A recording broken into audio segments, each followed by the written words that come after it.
The head, the tail, the whole damn thing.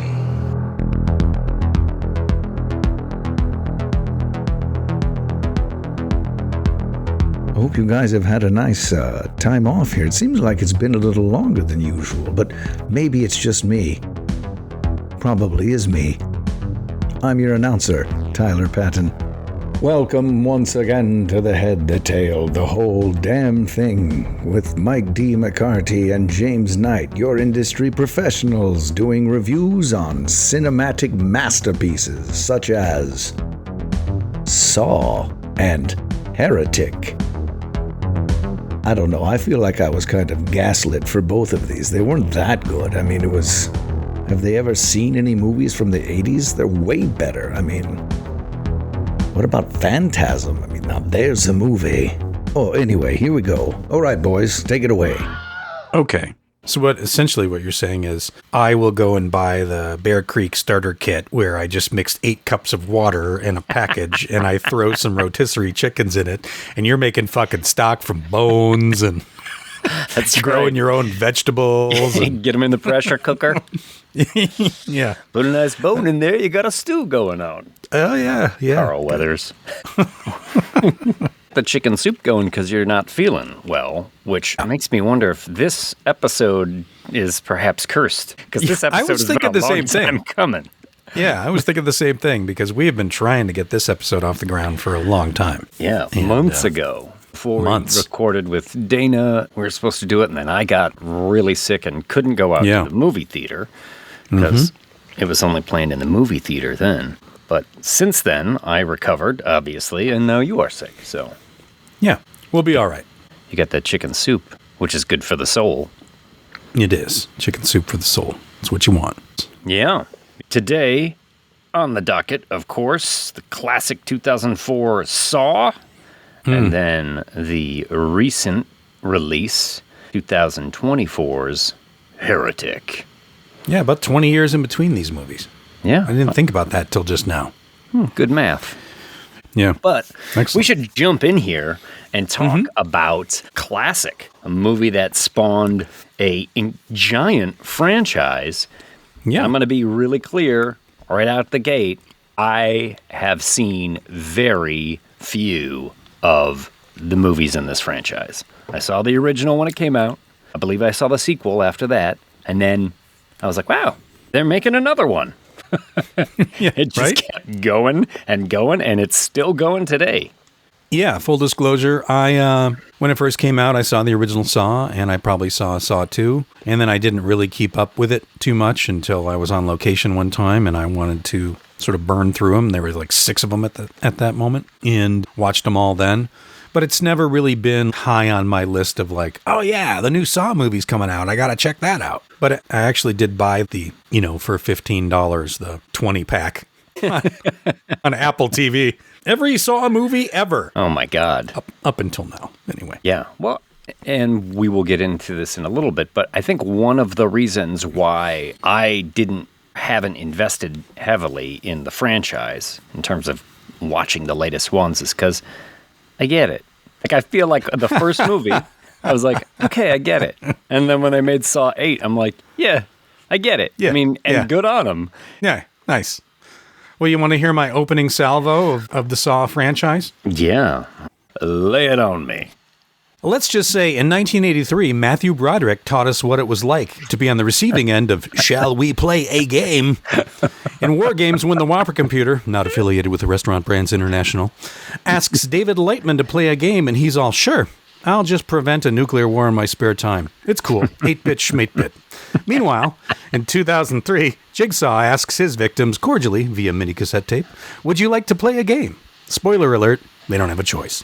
It's not like they can say, no thanks, we're good. We'll just stick to our regularly scheduled program of screaming and crying. Both of these films feature a game that is basically a euphemism for you're going to die unless you're really clever. But while War Games is all about preventing a catastrophic war, Saw is more like, hey, let's see how creative we can be with power tools and bodily harm. So, let's meet our contestants. Dr. Lawrence Gordon is a successful surgeon and oncologist with a bad haircut hailing from Indiana. He's got a lovely wife and a cute daughter with an irregular heartbeat. He's about to wake up with his ankle chained to a wall in a disgusting bathroom with no recollection of how he got there. Uh-oh. But wait, there's more. The good doctor isn't alone. There's Adam Stanheidt, a mysterious freelance photographer with a questionable past, hailing from Buffalo, New York, who is similarly chained on the other side of the room, and he claims he doesn't know how he got there either. Their task is to escape this disgusting bathroom by solving a series of gruesome puzzles by 6 p.m. Because, you know, Jigsaw is a bit of a time management freak. These two unlikely partners need to work together like Riggs and Murtaugh from the Lethal Weapon series, or kill each other in the process. Who lives and who dies and who pulls a Mad Max to move on to the next round of Saw franchise. Excellent. Saw, the movie that launched 1,000 escape rooms. Yes, absolutely. What did you think of Saw? So this is the first time that I revisited the movie since I had seen it back when it first came out. And like I said before, I get it. I have tremendous respect, especially this second time around watching it, for James Wan and Leigh Whannel for putting this together, right? Australian guys want to make a low-budget movie, and they essentially came up with a fantastic idea. What's cheaper than putting two guys in one room for your whole movie? Super effective. I think the movie is super clever in the ways that it keeps the drama unfolding in that one room. Yep. And essentially they came up with the idea of like these creative ills and games can get more and more sort of sadistic and cringe-inducing from the audience. And it was just one of those things that once they had built this machine, I am not surprised they've made like 11 of these movies, you know? Sure. Just because it's so easily repeatable. It's such a formula that they made. Yeah, they created a new formula. They were roommates in film school in Australia when they came up with the idea. And they shot a short there in Australia and then brought it to the States. Yeah. And they were like, let's go make this movie. And they brought it and they showed it around to some producers. And it didn't take long for producers to be like, we are going to do this movie. This sounds great. I think they had written it and they had gotten some interest from people. And then they made the short. They took one little part of the movie, which is essentially the reverse bear trap. And they brought it over with them as they were shopping it around. And yeah, everybody was like, oh, we're totally interested in this movie, until they were like, yeah, James would like to direct it and I'm going to star in it. And they were like, nope. Exactly. I think DreamWorks was one of the first ones that said, not a chance. And they, moved on and found some other people that were willing to let that happen. And it's cool because Leigh does a great fucking job in that character, right? Oh, yeah. You can tell he's close to the material, and it is their passion project that they got off the ground here. I really have tremendous respect for them. As I was doing the research about this movie and watching some interviews with them and found out exactly what we were just talking about, I really just thought, good on you guys. For just sticking to your guns, making sure that James directed it and Leigh was in it, and then Leigh would go on to direct at least one of the sequels afterwards and be in a couple of those. They had a great idea, and it launched their careers. There was a $700,000 shooting budget. Wow. $700,000. They shot it in 18 days, all at one place. If you watch the movie, and people, you're probably going to want to watch the movie again, you're going to notice that it's all shot at the same place, which is basically a warehouse. So like when they're in the police station, it's the warehouse, walls painted gray, painted over the conduit on the outside, where the wires are going through the wall to the outlets, and you're just like, well, that's a weird police station. His apartment, in the full frame, you see the top of the apartment. Like, oh, that's just some nasty looking weird rafters. Like, you don't even have a ceiling in your apartment. Yeah. The doctor's office, too. Like, this doctor's office feels very unclean to me.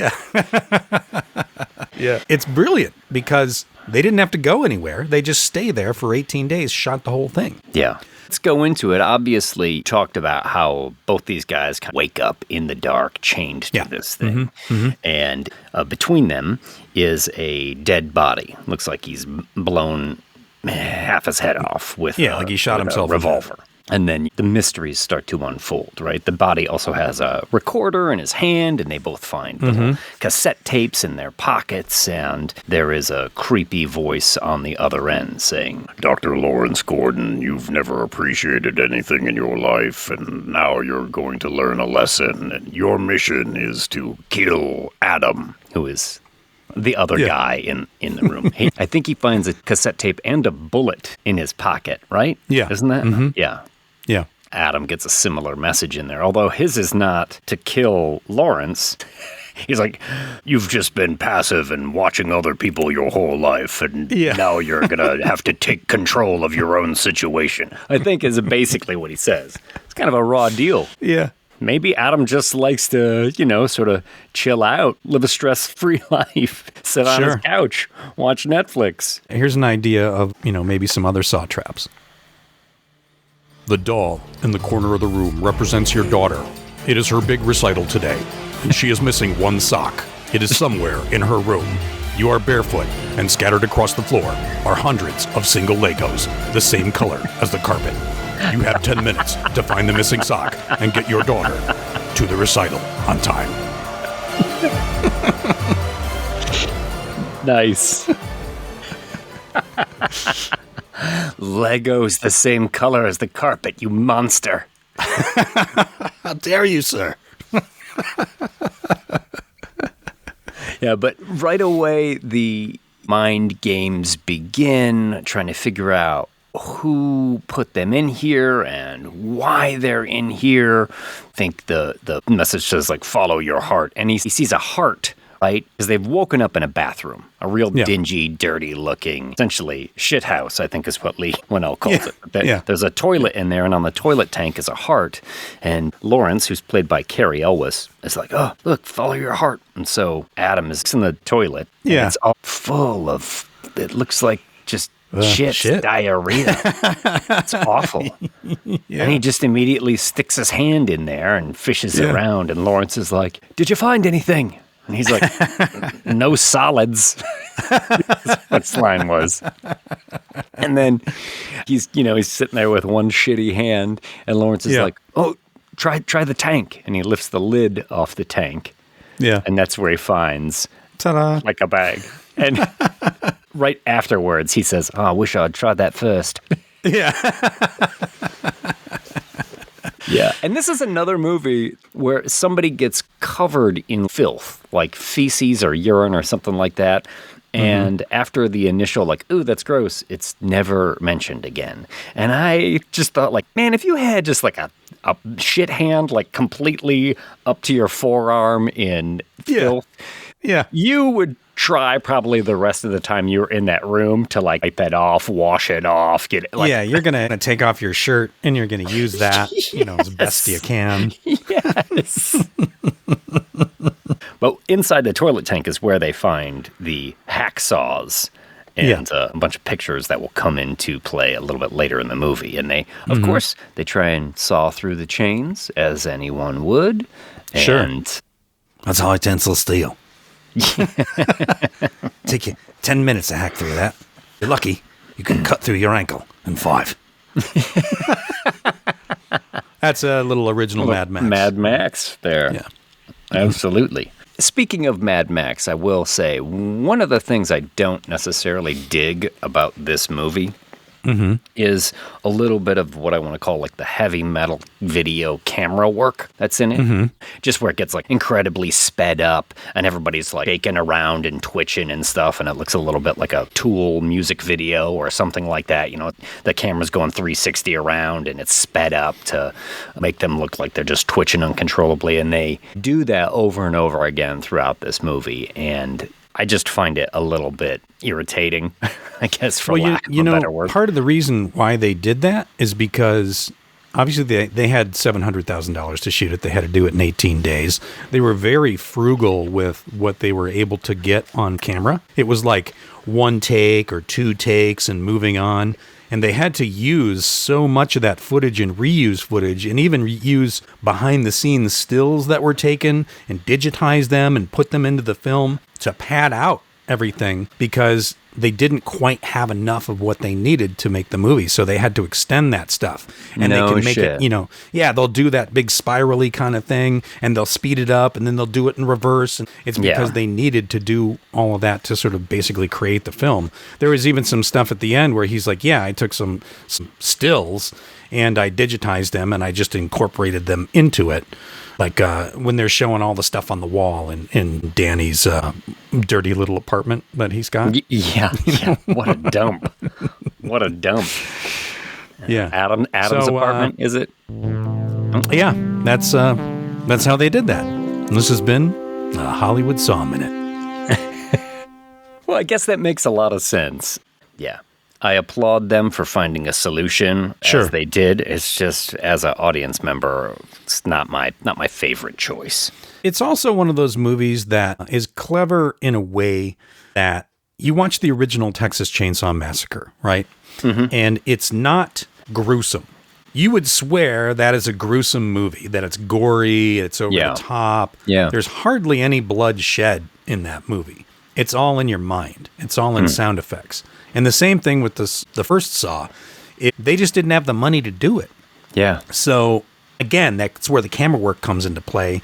The guy that's swimming through the barbed wire. Barbed wire, yeah. I mean, that's just a dude in rubber wire, and they're not actually doing anything. Yeah. You never see the wire slash him up or anything. No, it's like putting on some gel blood onto the wire and getting it on you and all that. So a lot of what is happening is in your mind or in sound effects, which is, it's clever. And it's probably one of the reasons why everyone thinks those movies are so over the top and gruesome. Now, of course, once they started getting budgets, they started making them a little bit more over the top and gruesome, which is fun, But yeah, that's in this one, at least, they're very frugal. That's interesting. Yeah. Yeah. I will tell you, watching this movie, the part that actually bothers me the most in the whole thing is the hostage situation. Is the guy at his house later in the movie who has wife and kid hostage, and that little girl is just screaming and whimpering as like the guy puts the gun to the mom's head. That is much more affecting to me than the sort of cheap thrill of, can I get this bear trap thing off my head in time? Yeah. And how clever is the stethoscope in that sequence, too? Oh, yeah. He's got a stethoscope, and he puts it on the little girl, and you hear the normal heartbeat, and then he takes the stethoscope away and puts the gun to the mother's head, and the little girl starts to panic and cry, and he puts the stethoscope back to her chest, and you hear how fast the heartbeat is gone. That's really fucking clever and cool. Yeah. This movie is like a masterclass in low-budget filmmaking. I think so. So we're talking about this hostage situation because although their initial idea was the two guys in the room, once they wrote the rest of the script, of course, they added it out with some other things. So the doctor who is chained in the room, his family, his wife and his daughter have been taken hostage by, you think, for a very long time, the villain, the bad guy. Yeah. His name is Zepp. He's played by Michael Emerson in this. That dude's always a good actor. He's always creepy and weird. Yeah, he just has a sort of creepy intellectual look behind his eyes. I got to work with him on Person of Interest. Nice dude. Very nice guy, too, in real life. He's also limping in... I noticed because Monica Potter, who plays the wife, when they get into a struggle, she stabs him in the leg with scissors, and then Michael Emerson is limping around through the rest of this movie. And I was like, this dude has made a career with roles where he just limps around from place to place. So when you met him, he didn't say, "You're terribly allergic to cats, Mr. Knight. In 60 seconds, the room will be triggered, opening the doors of the small cages teeming with 50 hungry kittens. You have been bathed in their mother's milk. You must find the key to escape before your eyes swell shut and the kittens lick you raw." He didn't say that? I think if he had said that, it would have been a little strange. No, he made fun of me because I had to shoot at him I was a bad guy in the streets of Manhattan, and I was basically shooting at him as he was limping away. And after like the fourth take of me just like cracking out shot after shot after shot, he came up to me. He's like, I'm not moving very fast right now. You probably should practice a little bit more. You should be able to hit me. Yeah. You're a terrible shot. But as we flash back and forth from the two guys trapped in the room and what's going on in the outside world, we also get a dose of Mr. Danny Glover in this movie, playing a police detective on the hunt for the Jigsaw killer. This is before he got too old for this shit. I mean, he's getting up there. Yeah. This is post-Lethal Weapon. Yeah. Where he was getting too old for that shit. Like, how did they land Danny Glover?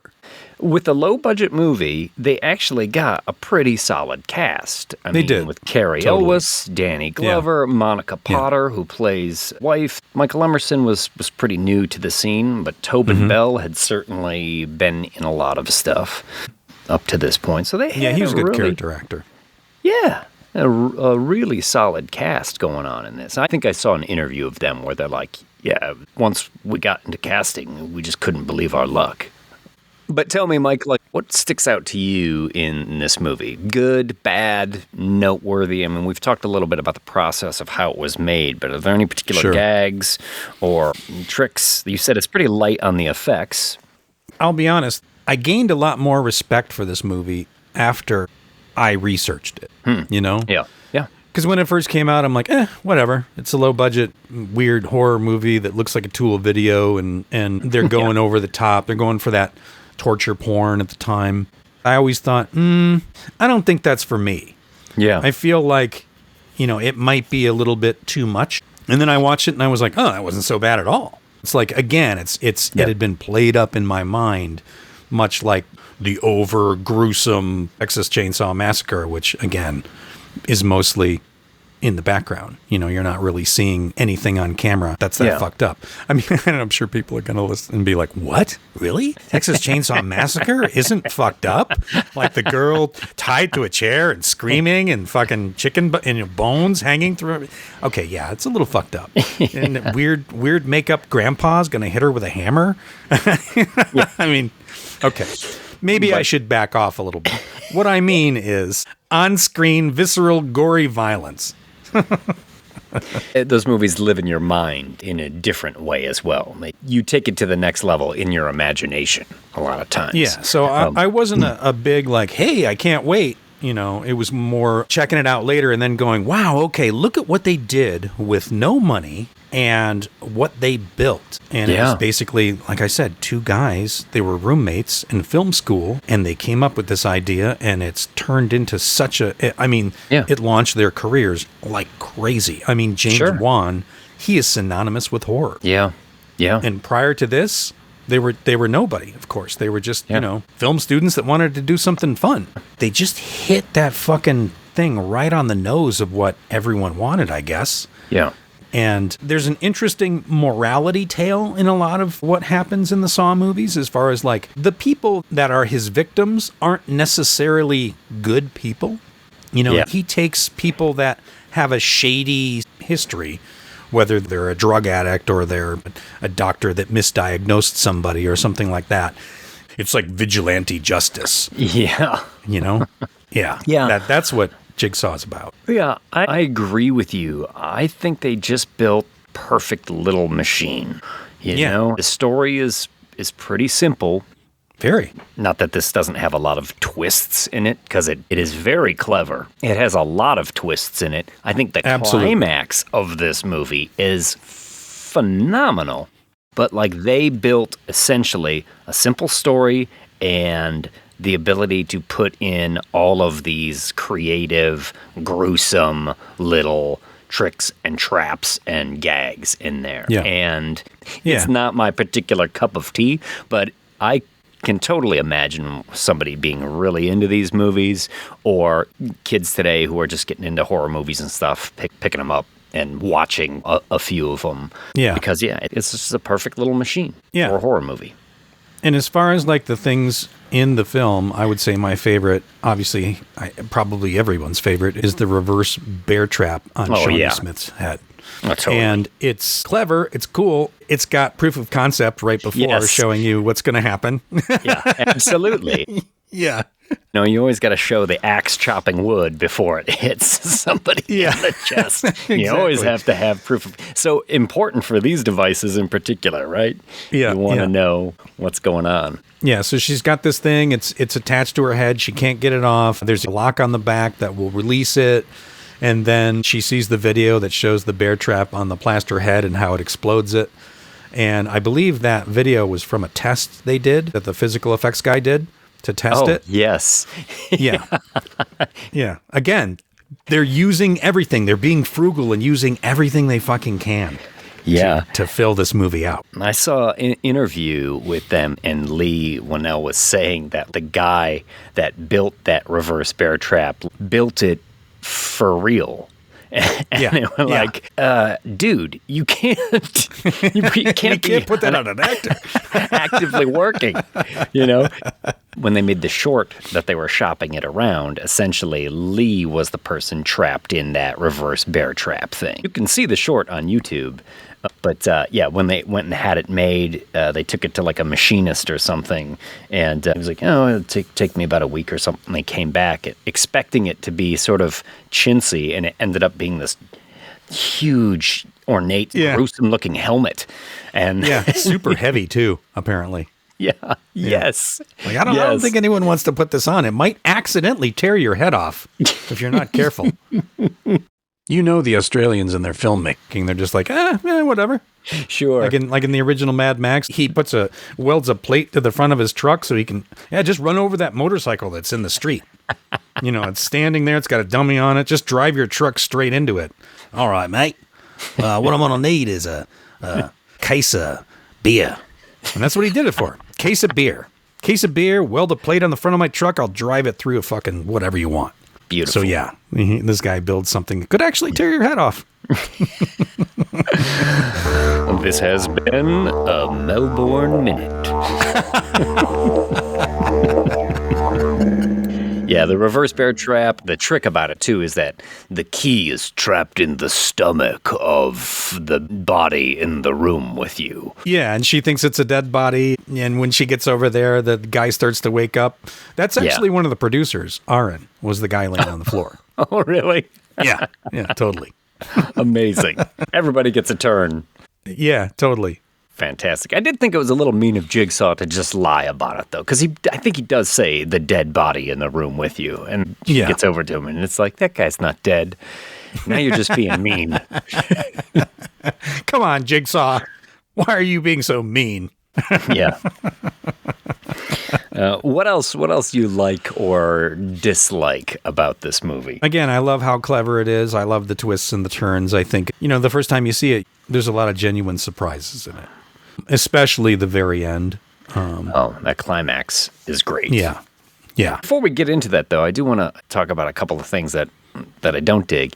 And one of them is, again, I know budget was so low and so tight on this, but wardrobe, hair, and makeup did Cary Elwes no favors. He's got a bad haircut. He's got a bad haircut. He's super pale looking. He's got that blue shirt on.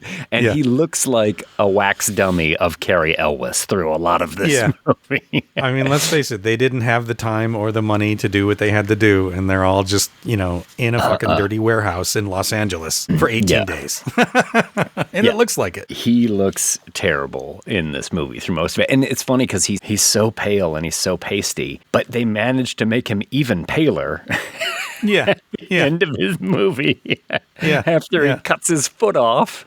Yeah. And he's like, pulls the old Mad Max. I need to save my family. They need me. And just white as a sheet. Yeah. There's a couple of glaring mistakes that you may or may not notice.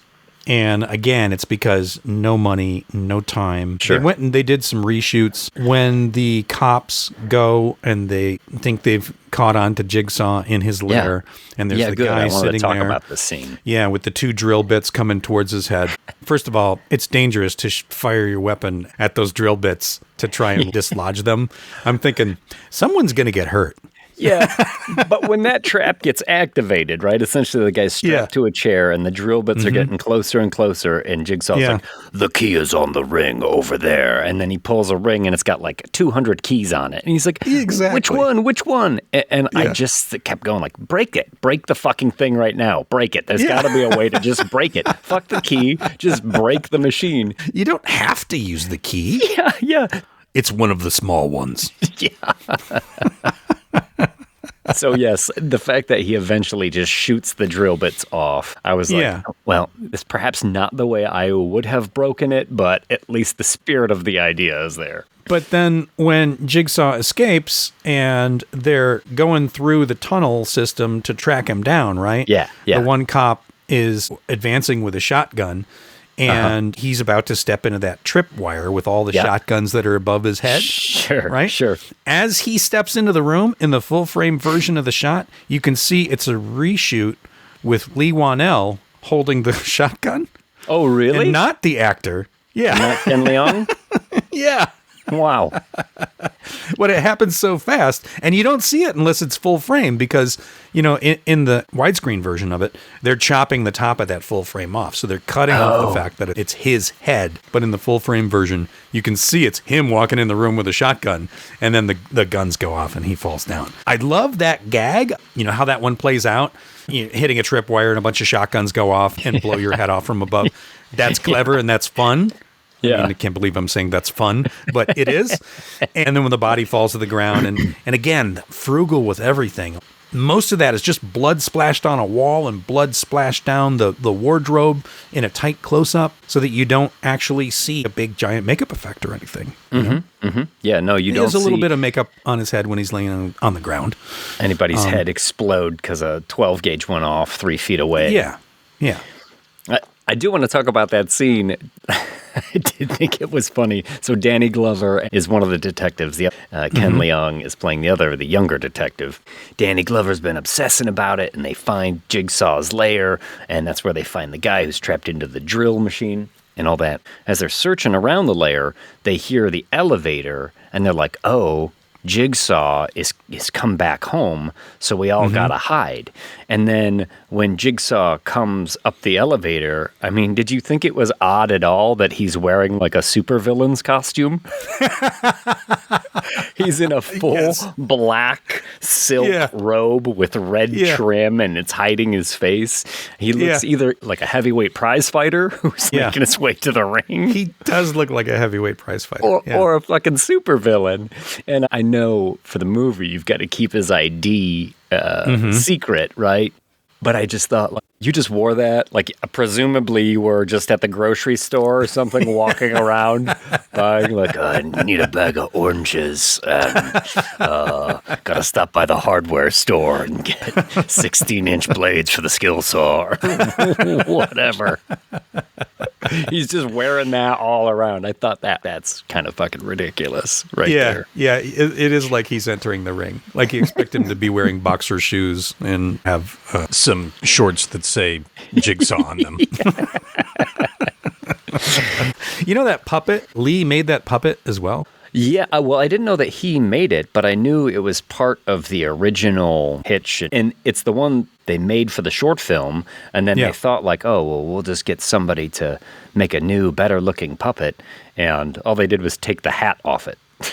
Yeah. It had like a little, if you watch the short film, it has like a little derby hat on it or something. It just took. Good day, sir. Leigh was like, that's it? All right. A funny note about that puppet, too, is that James Wan has a thing, like a little fear of creepy dolls, right? Yeah, and nice. When Leigh had pitched this idea of like, yeah, mate, there's these two guys and they're trapped in a room and they got their ankles chained to the pipes and they don't know how to get out, but there's going to be all sorts of like clever little tricks and they'll find things in the toilet and the bathtub and on the other side of the wall and they have to turn out the lights so they can see the glow-in-the-dark paint and there's going to be a two-way mirror where the killer's looking at them the whole time and they got the cassettes and they got one bullet in the gun and James Wan was like, it sounds great. Throw a creepy doll in and we're all set. So he was like, okay. So that was just sort of arbitrary little thing that they tacked on. And Yeah. now it's kind of the face of the franchise. Absolutely. Yeah. Yeah. Good shit. Yeah. So the end of the movie. Here's an interesting fact about the end of the movie. You would think they would have a dummy on the floor, right? Oh, yeah. For that sequence of the dead body that's in between the two guys. Because 7 days they shot in that room. 7 days. Yeah. In this claustrophobic, shitty, dirty bathroom, chained to the floor.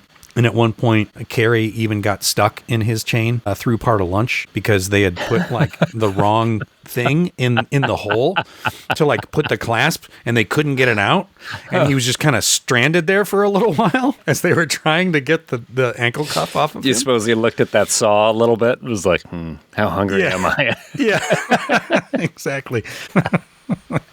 So 7 days they're in this shitty room, and Tobin Bell, who is playing Jigsaw, and the dead body laying on the floor, laid there the entire time. What? Yeah, What? No. exactly, Mark Wahlberg. Wow.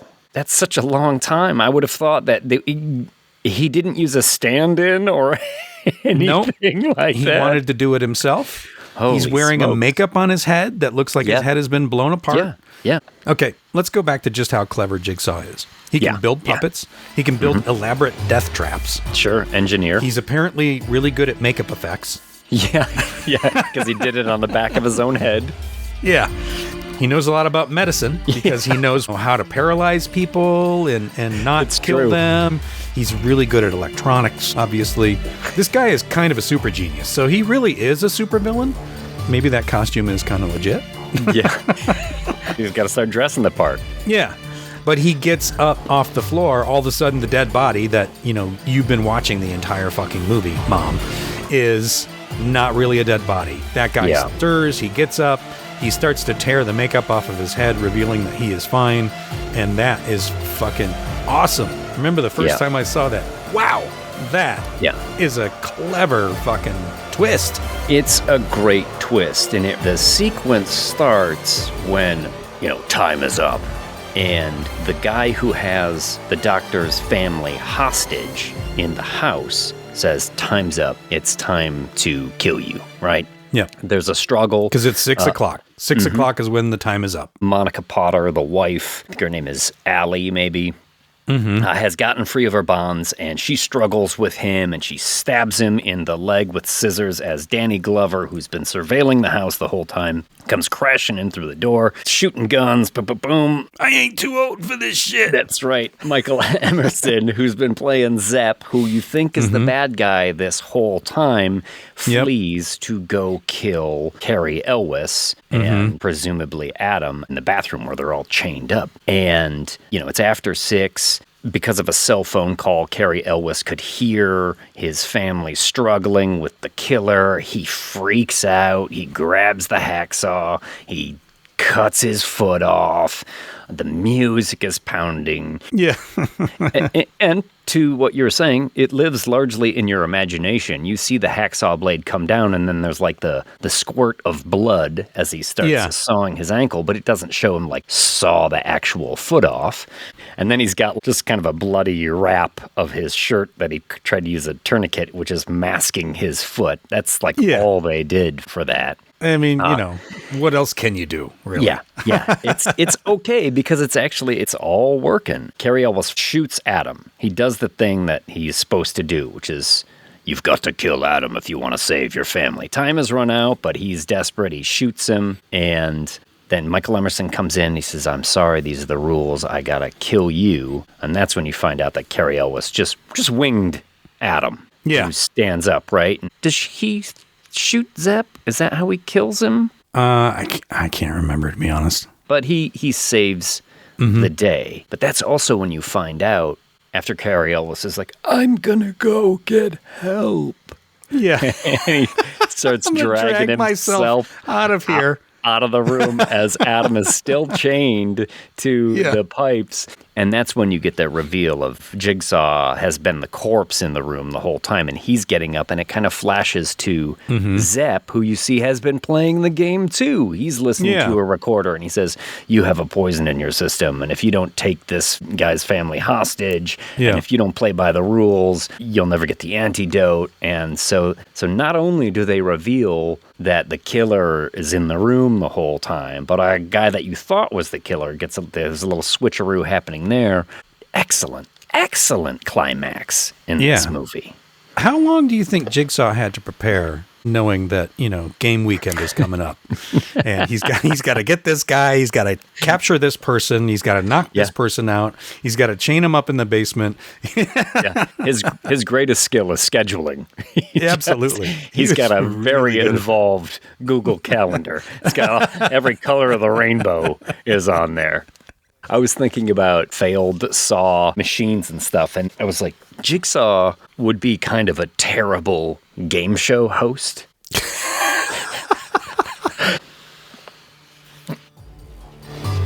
Welcome to the stage. Do you want to play a game? In front of you are 10 bodies in a medically induced coma. But one of them is cake. Use this butcher knife to discover which of them is cake on Zit Cake. I could totally see that. Is It Cake Saw edition would be fantastic, I think. Completely. Yeah. Our very first Patreon subscriber is Anthony Ortiz, and I want to give him a special shout out because today is his birthday. Oh, happy birthday, Anthony. Good evening, Mr. Ortiz. When the room is triggered, a sombrero will lower from the ceiling. When it lands on your head, you will have the entirety of the Mexican restaurant birthday song to consume the ghost pepper flan. But you may not use your hands, as you need to continue clapping in time throughout the song. Good luck, Mr. Ortiz. There. A little something special.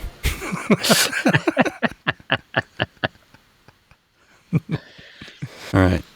So, how are we going to rate this movie? Hacksaws. Hacksaws seems like a softball right there. Yeah. How many hack saws would you give Saw? I'm going to give Saw 7. I think it's a solid 7. It's not my cup of tea, really, this movie. But like you said, the more I kind of researched it and understood how they put this movie together, the more respect I had. And I feel immense respect for those two. They created a whole franchise. It's a good little engine. Sure. They can tell their story and then just plug in these effects and gags that fans of the genre like and appreciate. And so, that's a solid 7 from me. Yeah. As a movie, not knowing anything, I think this is a 6, but knowing what goes into it and what they pulled off and how fantastic it ended up becoming part of the zeitgeist of horror. Yeah. It's a 7. So I agree with you, but had I not known any of that and I just watched it knowing nothing, I might think, it's a 6. It's I think the movie, too, it's fine, but the climax is so good. And the twist at the end is such a surprise that it really left people who came out of it the first time sort of wowed. Nobody saw that coming. Not even the slightest bit. Yeah, that would have been one of those movies if it came out in the 80s, there would have been like a radio trailer that says, no one will be admitted during the last 5 minutes of Saw. Totally. Yeah. Totally. Also, they would have like provided Saw barf bags to people when they go into the theater. Oh my God. Well, you think about what they do with popcorn buckets nowadays. Oh, wow. If there's what like would the popcorn bucket for Saw? Wow. Yeah. You stick your hand in, it's a trap. Yes. You leave your hand in there too long and it just starts to close around your wrist. It's a good idea that you decided to get butter, Mr. McCarty. It will act as a natural lubricant to extricate your hand. Yeah. Saw a popcorn bucket. Actually, I'd be interested in getting that one. That's like maybe the Sure. only one. Sure. That one sounds kind of cool. Anything else that we want to remark about Saw before we move on to 2024's Heretic? I can't think of anything. I think we covered it all. We like the movie. We suggest seeing the movie. Let's take a break, go to the lobby, and come back and talk about religion, which is everyone's favorite topic. Yeah. What is it? Hey, why it's Buttercup. Popcorn, add some butter to hot popcorn. Mix it up, wrap it up, Buttercup is born. It's delicious. So nutritious. It's a taste delight. It's so munchy, Crisp and crunchy. you'll enjoy each bite. Eat butter-drenched Buttercup, popcorn at its best. Served in a king-size cup. It beats all the rest. Oh, sorry, it took me a little while to get back. I was accidentally got locked in the bathroom. I'll be walking with a limp for a while, but I managed to get out of there. I'm fine. So, 2024's Heretic. Yeah. Was that your doorbell? Yeah, it is. Maybe I should answer it. Well, we're doing a podcast right now, but... Oh, it sounds like they're being very insistent. You want to get Okay. Sure. Yeah, let me go get the door. that? Sure. Okay. Hello? Mike D. McCarty? Yes. Hi, Mike. Have you heard the good news? Heretic loves you. Oh. Even if you don't love Heretic, it loves you. For directors Scott Beck and Brian Wood so loved the world that they begat Heretic. And whosoever believeth in this movie shall not have a bad time, but I'm kind of in the momentarily middle lasting of a- enjoyment. It's Okay, okay. It'll only take a moment of your time and I'm kind eternity of pressed to for gain. time. See, Okay. All right. in the beginning, there were two Mormon girls, and it was good. They're on a mission to convert and baptize lost souls in the name of the Latter-day Saints. They soon come to the house of Mr. Reed, an older gentleman with a penchant for theological conversation and dogmatic discourse. But there is a time for all things. A time to reap, a time to sow, a time to talk, and a time to get the hell out of there. Because pretty soon, our girls realize that it might be easier for a camel to pass through the eye of a needle than for two Mormons to make it through this discussion unscathed and unbothered. Heretic is blessed with some terrific dialogue, provocative metaphors, and solid performances from its leads as it twists, turns, and descends into its dark corridors. Is this gonna take But long? Because let him who hath understanding reckon that this journey requires a bit of faith from the viewer, as the third act moves towards revelations that some might find unbelievable. Mike D. McCarty, are you a true believer, or are you sleeping in this Sunday? Or do you need more time to peruse the pamphlet? if you would just leave this with me, I will be sure to get. Is there like an email I can contact you? Sure, on the it's back right of on this? there. Okay, We'll follow thanks. up too with a phone call and a visit. Sure. We'll see you around. Well done, bravo, sir. Well done. Yes. True believer or sleeping in? Heretic 2024, written and directed by Scott Beck and Brian Woods, who brought A Quiet Place to us a couple years ago, right? Mm-hmm. What'd you think? Am I a true believer? Or was I not a believer and was somewhat convinced at one point? Sure. I think this is a pretty good movie. It's a good piece of filmmaking because it provokes a lot of thought, especially in the end. And it's an exploration of introspection that both at times supports and comes down on various religions. So I would say that at one point in the movie, I'm more of a fan of it. And then at another point in the movie, I'm less of a fan of it. And I don't want to give any spoilers away, but I flowed with it a little bit. At first, I'm like, well, it's pretty good. It's pretty good. Wow, this is really well written. This is really well acted. Oh, Hugh Grant. Hell yeah, Hugh Grant. knocking it out of the fucking park, Hugh Grant. He really is being wonderfully creepy in this role. Yeah. And this is not your Notting Hill. No, he has got a lot to say in this movie, and it looks like he's having a great time doing it. I mean, I think that's part of Hugh Grant's charm.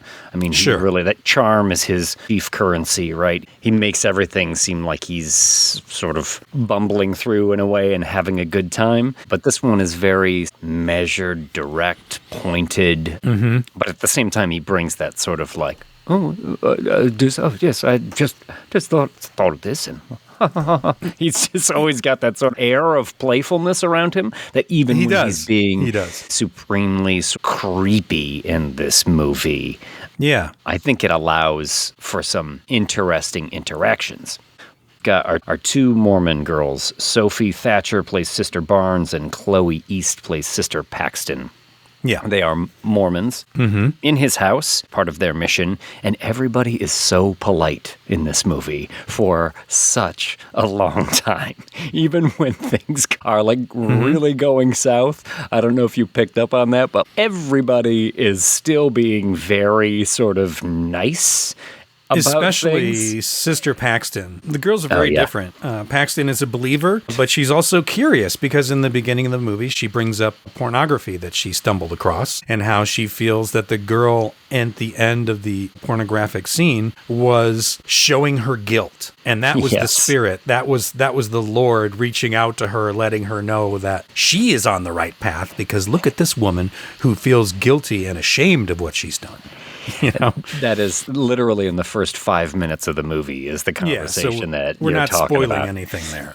And Barnes has a higher level of maturity. And in many ways, she even has a lot of that sort of guilt upon her. And like, you know, she starts in the same scene, they're talking about condoms, saying that she knows about condoms because her sister is married, right? Yes. When we all get the feeling, no, you know about condoms because you have a different past than Sister Paxton does. Yeah. And Sister Paxton is a little bit more of a goody two-shoes who's in this and sort of blindly following along, and she is a true believer, and you're more of a convert because you had a troubled past. So, yeah, these girls are very, very different. Yeah, I think it can be said without being truly spoiler because it's in this first conversation that they have where the whole idea of belief comes into play. And what do you believe just because you've been told so? What do you believe because of marketing? And how do you question those beliefs?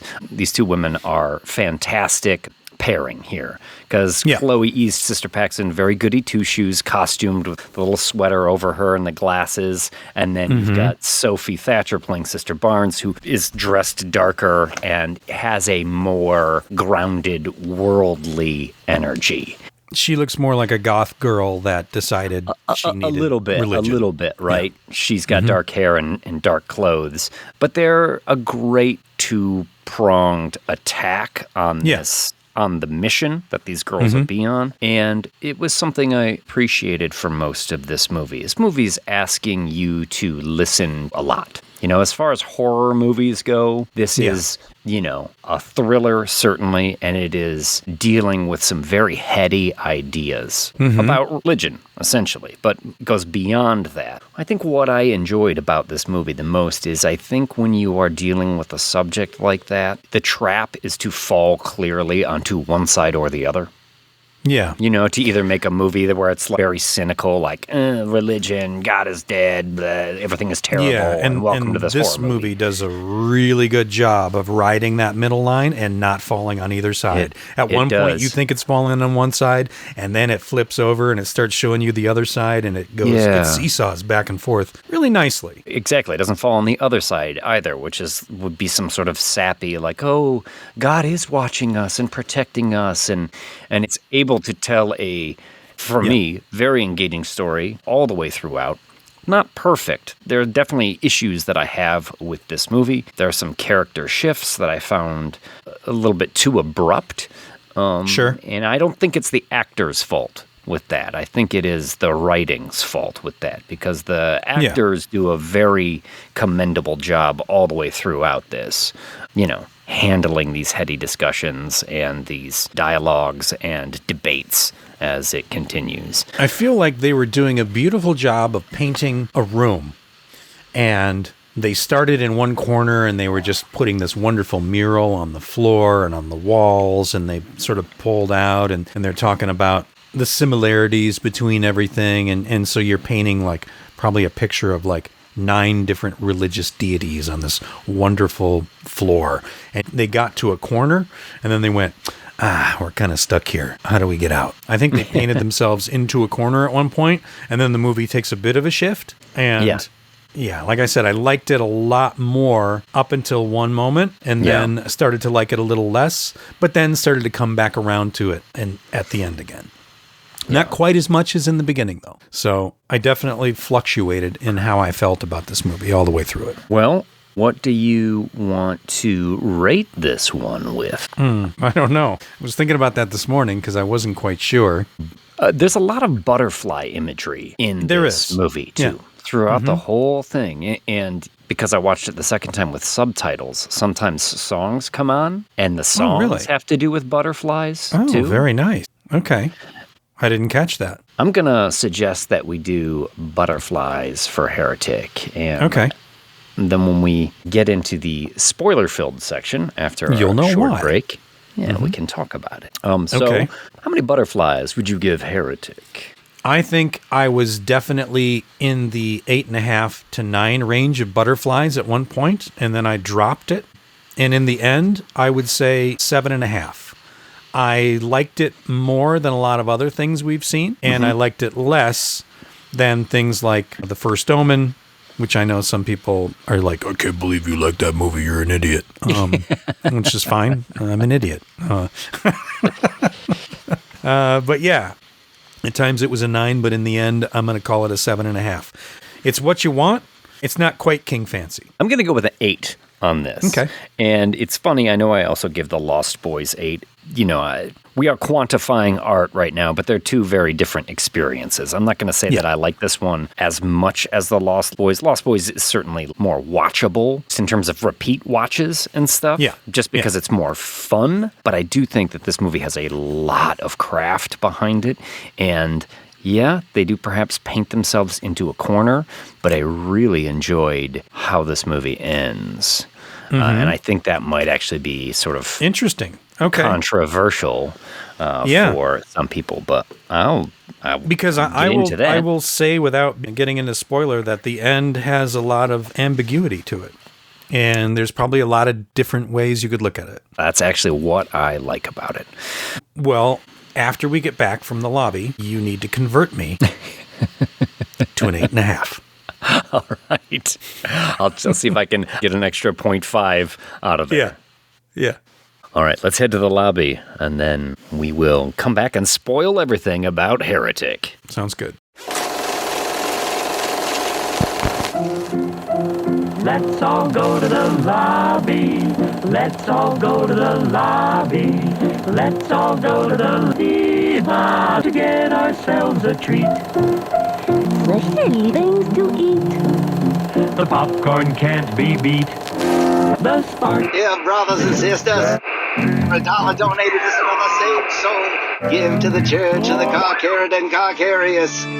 There comes a time when the jewels cease to sparkle, and the gold loses its luster, and all that remains is a father's love for his child. So when you're kneeling before the Lord, the Heavenly Father at the pearly gates, make sure, child, that your pockets are empty. So give to the church of the Carcarid and Carcarius. Every $1 donated is another saved soul. Brothers and sisters, come with me, join hands. We are back from the lobby, and I'm getting my 4th cup of coffee of the day, which always makes me feel a little bit closer to God. That's good You're stuff. ascending, Mr. Knight. I am. Well, I'm starting to vibrate, at least. I think the 5th cup of coffee is the one where I actually shoot through the ceiling in rapture. Oh, so like we were talking about, this movie opens up. Looks like they're in maybe Colorado. I think it's Colorado. Some mountainous place. Or would it technically be Utah? Well, I mean, Mormons are all over the place. Obviously, they are centralized in Utah. We have our two Mormon sisters, Sister Paxton, Sister Barnes, sitting on a bench talking about Magnum condoms. Yes. And how one of them says, you know, I've heard Magnum condoms aren't actually bigger than regular condoms. It's all marketing. Go back and forth. Sister Barnes says, well, no, my sister's husband had a big, I think she even calls it a peen. He had a big peen, and they had to use Magnums. The elephant trunk is what her sister called it, I think. Nice. Right off the bat, you get this funny little conversation. It establishes their characters so well, of the, you know, naive Mormon girl and the kind of more worldly one. But they are indirectly talking about something that this movie is going to tackle head on, which is belief. Why do you believe the things that you believe? And condom size. Yeah. Yeah. Have you ever seen the serial number at the bottom of the condoms? Of course. Okay, good. Just checking. It's halfway down, honestly. Nice try. Yes. Not today, McCarty. But I think this is a lovely introduction to these characters. Sure. And they are a wonderful, I said it in the beginning, a wonderful pairing. They play great foils to each other in terms of how they believe and how they approach this whole mission. We also get the introduction of magic underwear right away. Oh, which is that's right. That's right. I forgot about the magic underwear. Yeah, something Mormons wear underneath their clothing. I believe they call it garments, because as they're walking through the streets on their way to their next appointment with Mr. Reed, a group of teenagers take a selfie and they essentially pants one of the girls. Yeah. Pretty cruel, pretty fucked up, but I mean, teenage girls, that's how they roll. Fucking mean. Just mean. Especially I think because teenage girls are worse than boys, I'll be honest. It's just different flavors of fucking awfulness, I think. Kids. Different flavors of awfulness. Yeah. Have one today. Yeah. But the storm is coming too, right? Though they're trying to get to their next appointment before the storm comes, and it's not too long before they arrive at the house. They lock up their bikes outside and they walk this long path to the front door and ring the doorbell. And after some clunking around inside, they're greeted by Mr. Reed, played by Hugh Grant. Fantastic Hugh Grant. Very nice gentleman. Seems very polite, this Mr. Reed. Yeah, and they're out in the rain giving their spiel, and here's where you see like the eager one, who is Sister Paxton, Chloe East. She doesn't have a convert, or she hasn't baptized anyone yet, so she just starts spilling out all the all the silly she tropes. Is going for it. Are you ready to hear about God's plan for you? Yeah. Yeah, she really wants to convert Mr. Reed, and the other girl, Barnes, has already converted like 8 or 9 people, she claims. So she's super like, oh my God, this is my chance. And she's very nervous and polite, and Mr. Reed is, of course, very gracious and accepting, and why won't you ladies come in out of the rain? Oh, you know, we couldn't come in unless there's a, do you have a roommate? A female roommate, that's what they say. Yeah. And he's confused. He's like, what do you mean? What do you mean? I haven't had a roommate in years. And then claims, oh, yes. No. My wife is in the house, if that's okay. And then yes, okay. They feel better about it. There's a woman in the house somewhere, which is not a lie. And he will let them in to the house. Yeah. And they go into the house there as he's preparing. And it is how would you describe this house? It is... Bless this mess is how I would describe this house. Well, it's not messy, though. No, but there's one of those things hanging up on the wall. Yeah, there's a little needle point that says it. But it also has, it took me till the second viewing to understand what it was that was bothering me about the house, but it is its lack of windows. There's one window in the living room, and it's a small sort of porthole type window up there. And then there's wallpaper on the walls, and everything seems to be in order, but it has a very claustrophobic feeling right from the beginning. It does, which is good. That lends to the anxiety of the film. Totally. Yeah, even though there's nothing particularly menacing that's happening yet, and Mr. Reed disappears, and I think he says, oh, how do you like pie? My wife has a pie in the oven right now. And they're like, oh, that'd be great. And who doesn't like pie? Comes back in the room. He sets down a tray with a candle and a couple of drinks for him, which is soda. He's got cola for him. Yeah, is Coca-Cola okay? Yeah. Because there's a whole thing like, I know caffeine might be an issue. Is it okay? Yeah, you're not supposed to have, according to the words of wisdom, Lloyd. Words of wisdom, Lloyd. Sort of the rules that the Mormon Church has to follow about what's acceptable and stuff. They can't have hot beverages. How about that? Yeah. So no coffee, no tea. A lot of those include caffeine. It doesn't say anything against soda in particular. So sometimes they can drink soda. Sometimes, some Mormons see it still as like a stimulant because of the caffeine, and so they shy away from it. What about hot soups? Is that okay? Good question. I don't know. Chicken soup, not for the Mormon soul. No. But it's funny because I really saw, like, when he puts that down, I think that is a real subtle challenge right from the beginning to these girls. I think it's a very deliberate choice on the part of the directors to put those drinks on there and what that would reveal about the characters and stuff. And it's not really talked about. But Scott Beck and Brian Woods, the guys that put this together, are not Mormon, but Brian Woods, his wife is Mormon, and they talked about how their circle of friends expanded and they have a lot of Mormon friends now. And it's, I think, very apparent in this script. Even in the casting of Sophie Thatcher and Chloe East, they were going through all the auditions and stuff. They kept coming back to those two. I saw in an interview, they're like, there was just something that was really sort of authentic about them and the way they were approaching the characters. And then after they got cast, they discovered both those girls were raised in the Mormon Church. Really? I didn't know that. Yeah. And I think it's true. I think they do add another layer of authenticity onto their performances, which, especially because they're such good foils for each other. I thought that was great. I thought it was really pleasing. And like you said before, these are the guys that brought us A Quiet Place. But when they get into the house, there's also the first example of, it's not a butterfly, but there is a moth that they see sort of take flight and then bump into the light up ahead. And that moth and butterfly imagery is actually something that gets recalled a lot of times in this movie. Yeah, it becomes very important. In fact, it is not too far from that scene, I think, when Paxton reveals that if she was to be reincarnated, she would like to be reincarnated as a butterfly so that she could land on the hands of her relatives and let them know that everything's okay. Yeah, not on the arm, but right on the hand. And then they'll know for sure.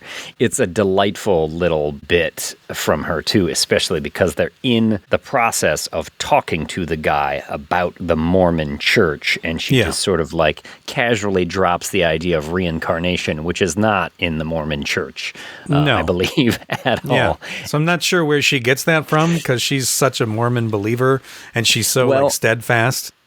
Well, I think it demonstrates that character's sort of naivety, like we were talking about. What do you believe just because you've been told to believe it? And she has been raised in this church and accepted their values as her own, but has obviously not questioned it as much as Sister Barnes has, who's been through some particular experiences that drove her the church. Yes, the passing of her father is one of them, and Mr. Reed brings that up in a sort of painful way, and then pretends like, "Oh, I'm sorry."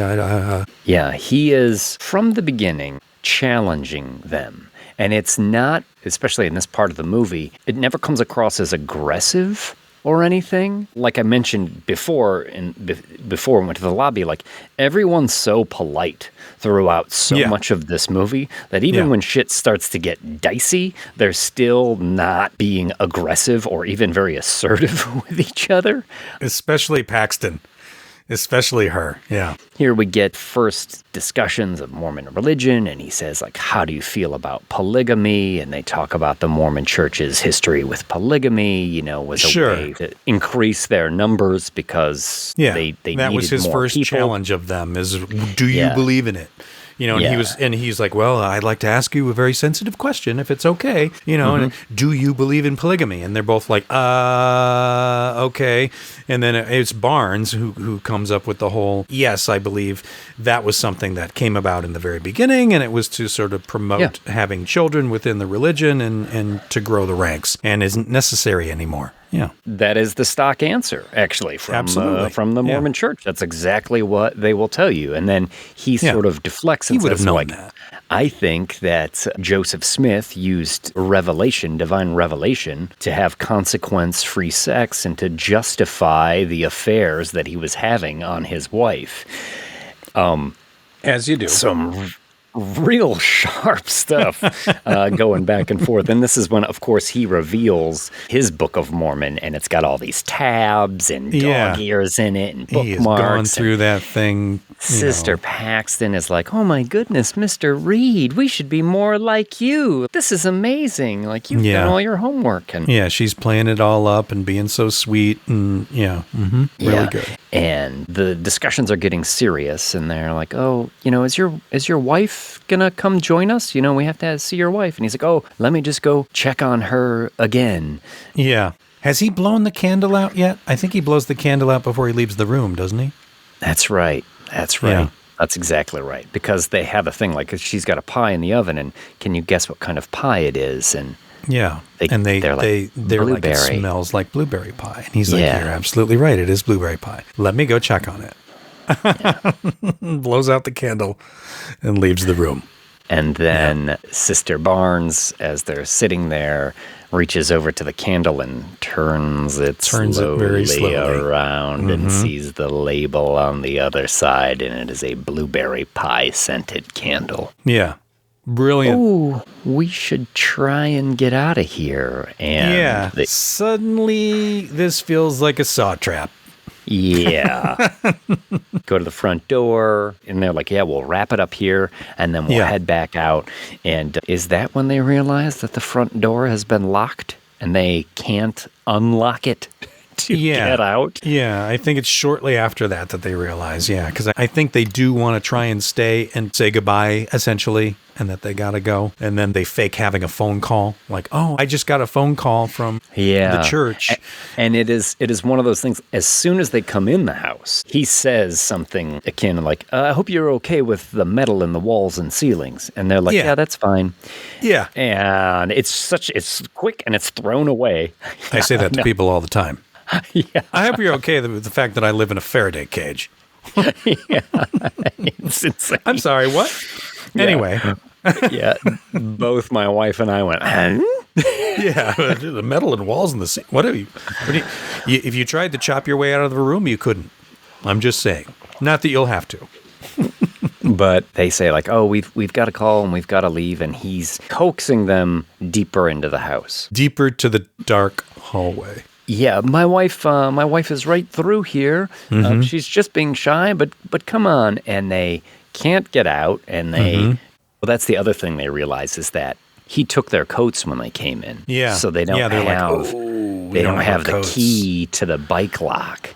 Yeah. And they're like, how far is it to the city? And 4 miles, and they're like, we can do it. It's like pouring rain. They're just like, they locked their bike up to the A24 gate. I don't know if you noticed, that's an A24 gate. You even see it on the trailer. Camera pulls out, it says A24 on the gate, on the wrought iron gate. Really? Yeah, it does. I did not notice that. This is an A24 movie. How much money did they spend on that gate? I'm telling you, Carl, we got to have a gate with the production company's logo on it. Yeah. So they go through the dark hall into what looks to be some sort of weird chapel that he's set up in his house. Mm-hmm. He's already professed to them that he has been searching for the right religion, and he has the one true religion, and he has done a lot of research on various religions. So that's why he wanted them to come to the home. So and many times already has demonstrated that he knows his stuff. He's obviously very studied about the major religions of the world. His character is very well written. Oh, it is. And Hugh Grant is having an absolutely fantastic time inhabiting it. But they get into that chapel, and they're now, of course, on high alert. And they say, hey, it's been great. You've given us a lot to think about, but we really need to get back because the elder is called. They'll be looking for us. But the front door is locked, and he gives this really weird explanation about, oh, sorry about that. It's on a timer, and I forgot to reset the timer when you got in here. So that's my fault. My bad. If you want to leave, you're going to have to go through the back. And there's 2 doors there in the back of the chapel. You're going to have to go through the back. And they're like, can you just bring your wife out here and maybe we can all go? And he's like, oh, she's just through this door right here. And they're like, and it gets more and more uncomfortable. Yeah. The tension at this point is really, really good. And I'm telling you, this is where I'm like, this movie's a 9. Yeah. It's just when he starts to reveal his hand just a little bit. Yeah. And he says, oh, my wife's just right here through this room. We'll just join her there, and you've seen my house. You saw the footprint of the house from the outside. Yeah. You know, the back door is like right through here. Mm-hmm. And as they're debating, he says something like, do you actually believe that my wife is in the next room despite all evidence to the contrary? Yeah. Chill runs up your spine. Mm-hmm. I don't want you to think about the things you believe just because someone asked you to believe it. Mm-hmm. And yeah, this is when the movie is really working well because it's creepy, it's intellectually engaging, and I think Sister Barnes goes over to that door and opens it up and sees that first you don't know what she sees. She just kind of has a horrified look on her face and shuts it. Yeah, this is the way he told her they could leave to go out through the back of the house. Yeah. Yes. So she opens the door, horrified look on her face, closes it, looks over at the other door because he's given him 2 door options. Yeah, you could take this door or you could take this door. Both of them. They both go that direction. And they realize pretty quick that both of the doors lead down. And he's like, well, you saw the footprint of the house. It's on the side of the mountain, so you have to go down to go out. And he all of a sudden, he uses like a little weird Scottish accent there. All of a sudden, the character is, from time to time, just a bit goofy, which also is, charming and off-putting at the same time. Absolutely off-putting. And that is part of his brilliance in the way that Hugh Grant would naturally play a character like this. Yeah. It's with the Hugh Grant euphemisms and the quirky little head turns and you're right. The facial expressions that he makes and the way he sort of stumbling over the words and trying to get out and bumbling through it, but then all of a sudden just rattling off some really sharp points, It's absolutely. Where you're like, whoa, wait a minute. So okay. our girls are in a predicament now. Everybody knows it. And this, we get a quick flash over to the town with Elder Kennedy, who's at the Mormon church or wherever the hostel or wherever the girls are staying. Topher Grace is playing Elder Kennedy and notices, hey, girls didn't come back in the storm. He knows whose houses they've supposedly been to today, so he's gonna set out and try and track them down. And we go back to Mr. Reed's house, where now they're in the chapel, and now the movie is gonna start ratcheting up, right? Yeah. Now he puts on some music. Yeah. Interesting to note, second time I watched it with subtitles, and the name of that song when they come in is Just Like a Butterfly That's Caught in the Rain. So again, we get another butterfly reference in this movie. Yeah. It's not a song I necessarily recognized at the beginning, but then as we get back into this room, he puts on a song by the Hollies. Yeah, The Air That I Breathe. The Air That I Breathe. Mm-hmm. And he plays it once. He starts having his deep dive into the theology of everything. Yeah, the song plays through one complete time, and then it starts playing a second time, like it's on repeat. And he's like, have you heard this song before? And I'm thinking, well, you just fucking played it. And I think even one of them might say, you just played it. And he's like, no, I mean like before this. And they're like, no. And he's like, well, think about it, because you have. And then he starts talking about Iterations and that song and Radiohead's Creep. Yeah. And then there's like a Lana Del Rey song as well. Does he talk about lawsuits? I can't remember if he talks about lawsuits. Yeah, he does. But he says that the Hollies ended up bringing a suit against Radiohead because they proved that it took the melody from the original song. Then Lana Del Rey did it with Creep, and Radiohead actually sued Lana Del Rey. They talk about the iterations. And this also when he comes out with this absolutely wonderful metaphor with the Monopoly board game. Oh, yes. The original Landlord game?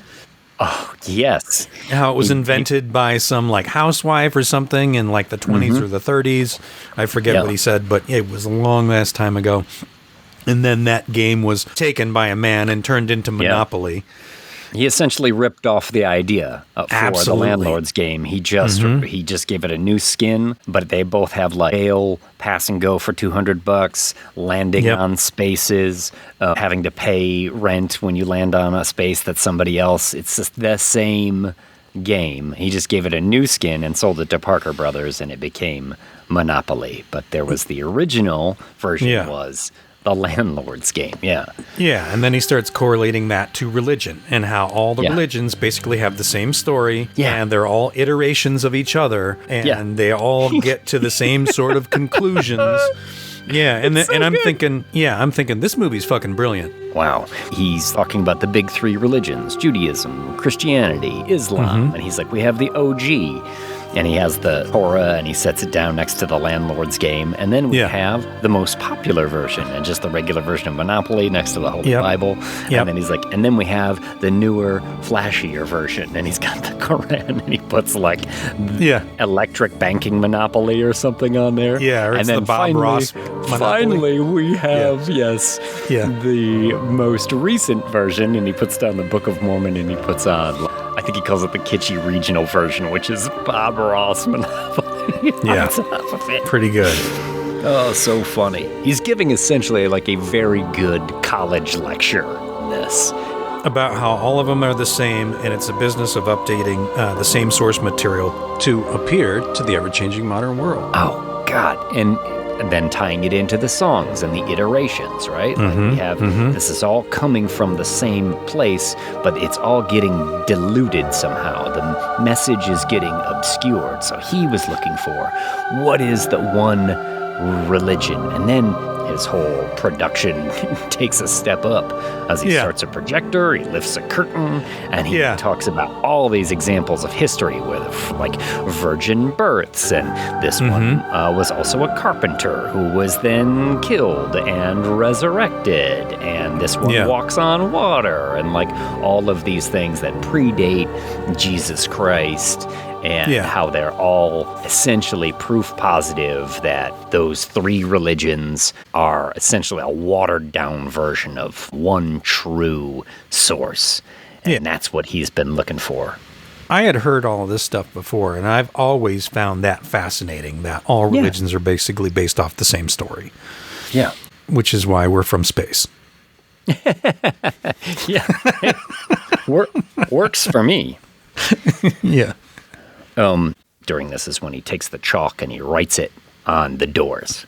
You can go through this door, belief, and he can go through this door, and he chalks on disbelief to get out of the house. You have to make the choice, though. You have to do it. And he gives this whole presentation, which is, I mean, I love it. I love it. It's a fantastic, and Hugh Grant is absolutely wonderful in this. And it brings me to one of my favorite things about this movie and the script is that despite how good all of that was, the writing was not afraid to call bullshit on itself. Because as the girls are in that room and they're scared, which door do we pick? And Mr. Paxton, the goody two-shoes, is like, you know what? You've convinced us. We don't believe. We're just going to take the door that says disbelief, and we're going to get out of here. Yeah, because she thinks that's the easy way out. Yeah. Yes, and she's scared, and they're both scared. But Sister Barnes has been getting more irritated by this the whole time. And that's where she stands at the door that says belief, and she lets him have it. Because he makes a point earlier, one of the things he says is like, well, how come if Judaism is the original that only 0.2% of the world's population is Jewish? Since it's the original, shouldn't it be the most? And he's like, what they don't have is people like you who are essentially salesmen going to your door. Missionaries are just trying to sell you on their ideologies and yada, yada, yada. Yeah, and she's like, there was a little thing called the Holocaust. I don't know if you heard about it. Yes.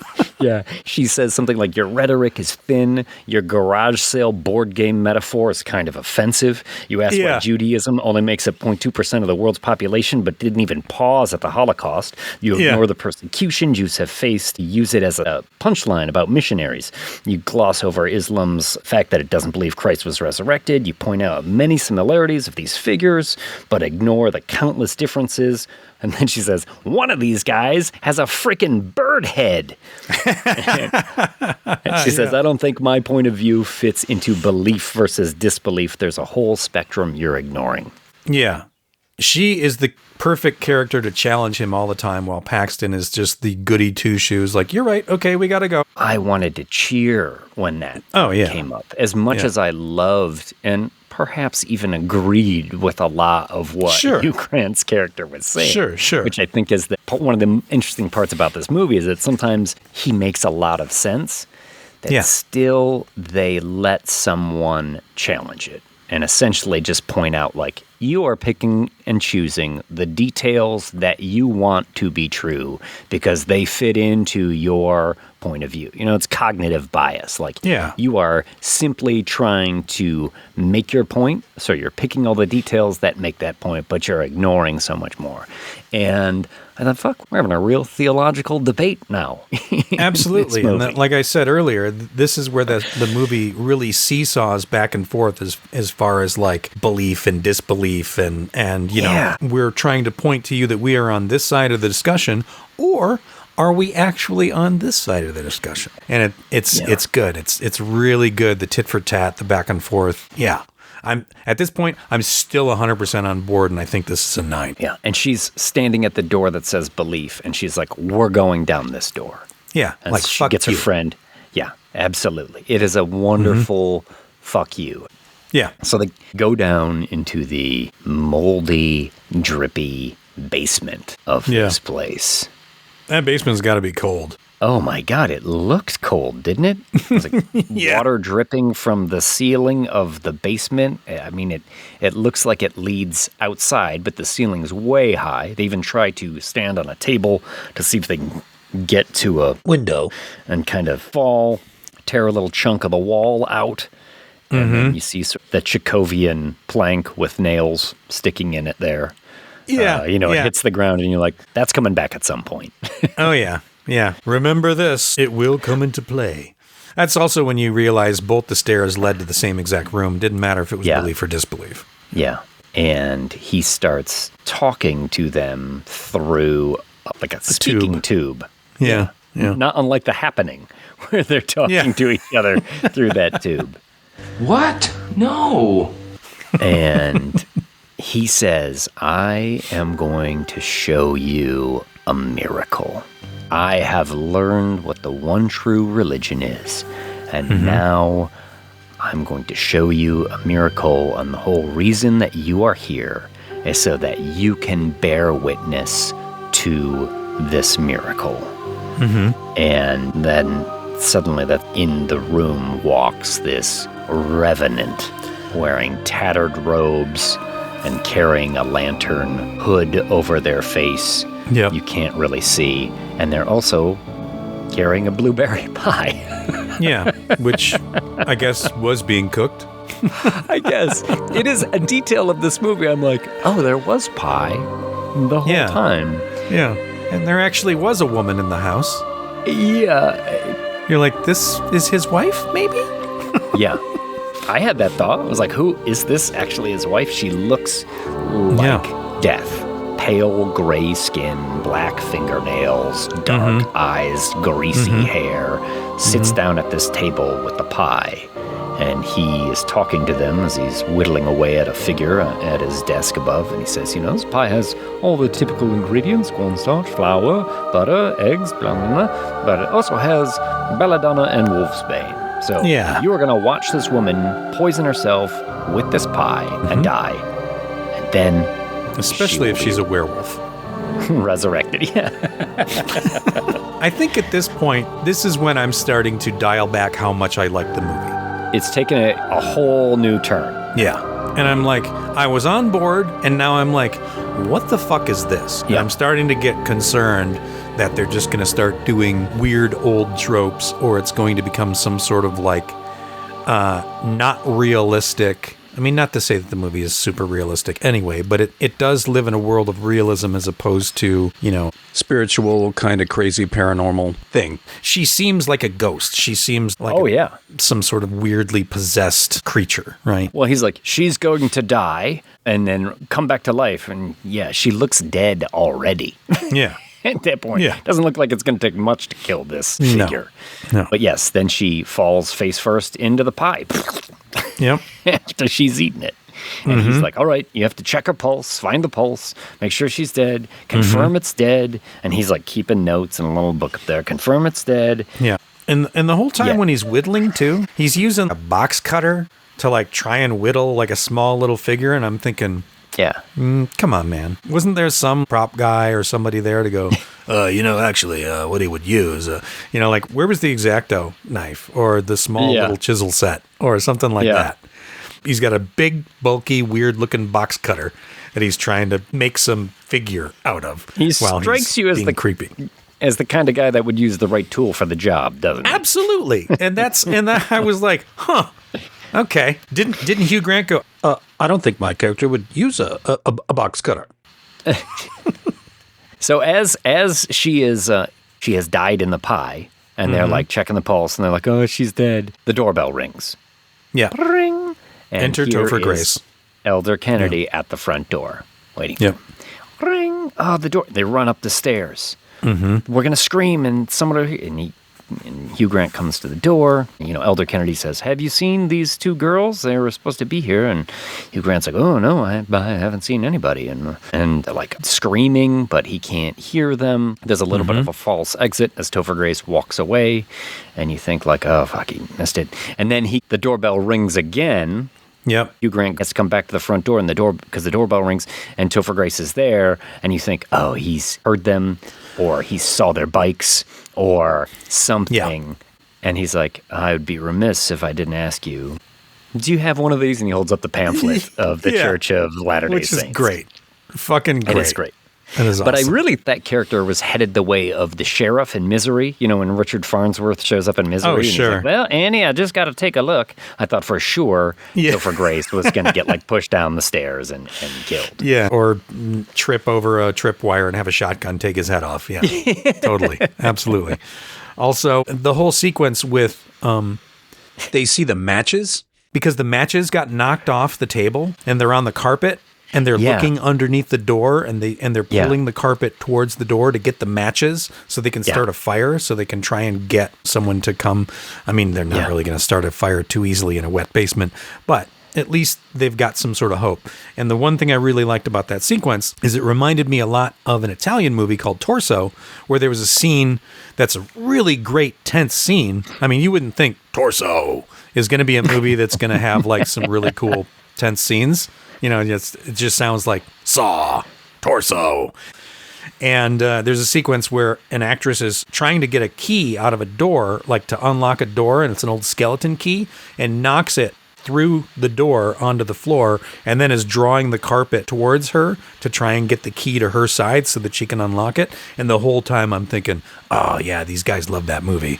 And yeah, that is a great sequence. And this is a nice tense thing as you're slowly pulling the carpet towards you and getting it closer and getting it closer and getting it closer. And now that the matches won't fit under the door. Yeah, so they're trying to open the box of matches and spill the matches out. And it's great. I love that sequence. So I just had to say, nod to Torso.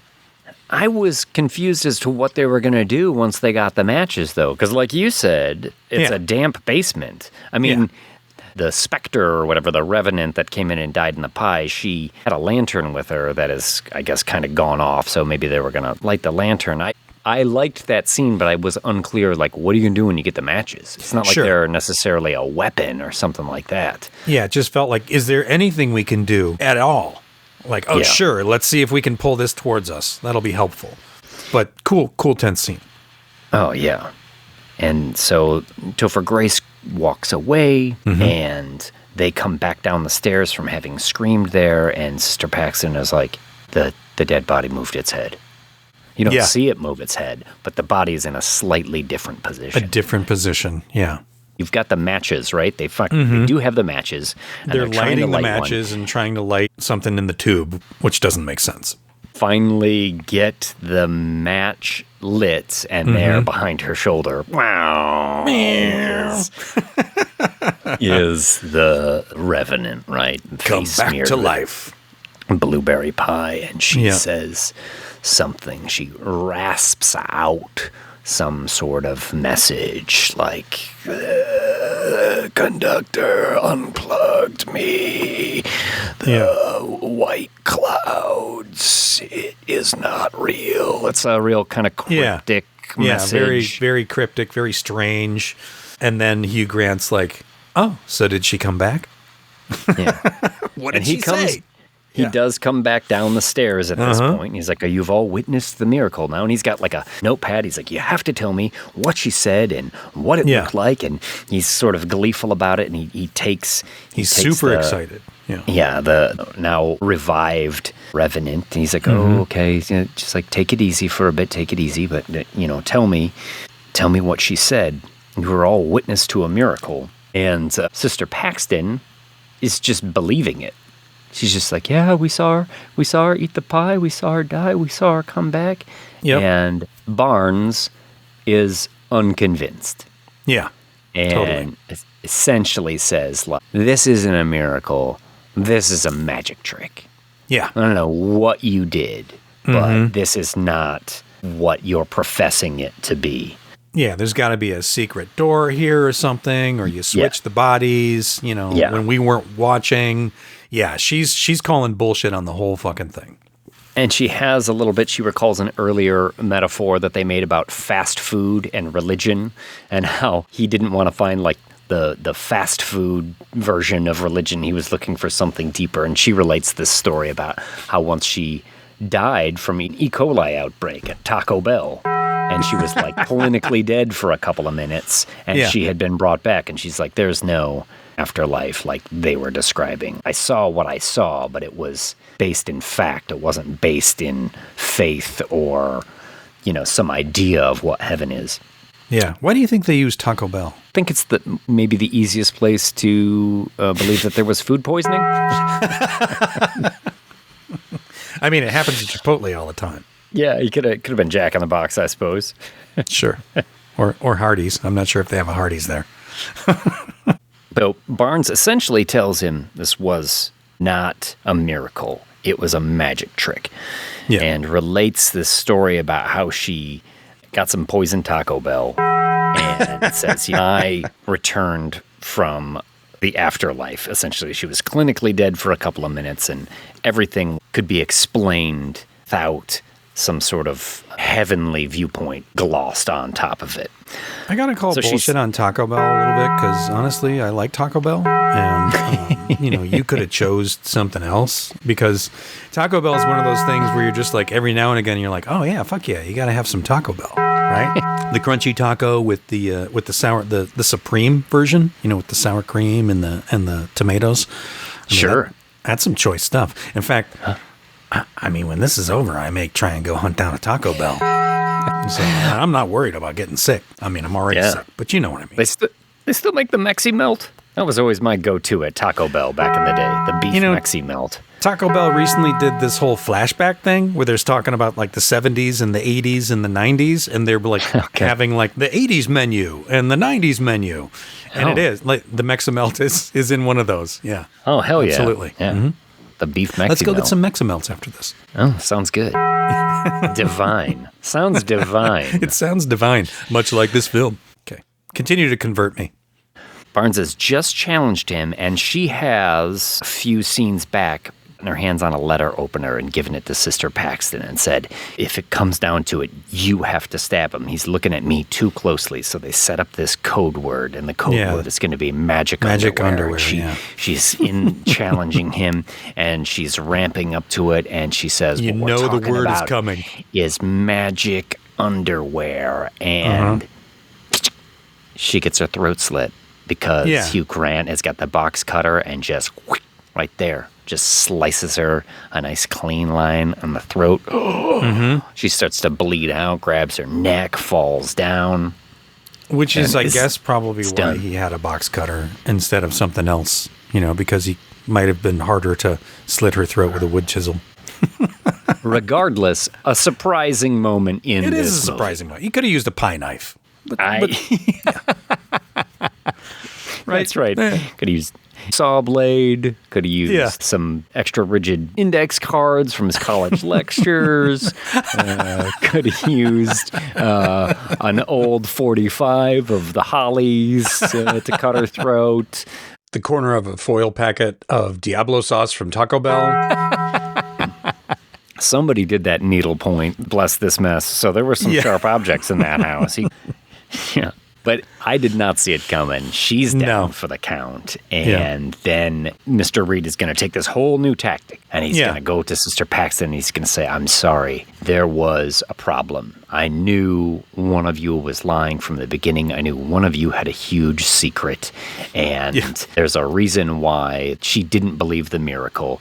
And then he slits open Sister Barnes' arm where he had noticed a little scar before on the inside of her forearm, and he starts digging around in there.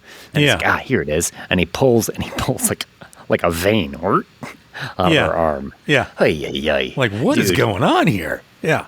Pretty shocking moment.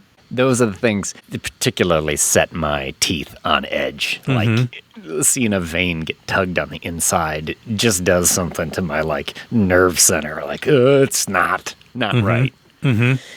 Reminds me of that. Remember that old effect in Nightmare on Elm Street 3, Dream Warriors? Oh, where totally. he's got puppeteering the girl with her veins. Yeah. Dream Warriors is classic. That is classic Solid. Freddy Krueger. That's a solid good one. That's probably my favorite one, to be honest with you. Yeah. No, you're 100% right. The original and the third one. Yeah, totally.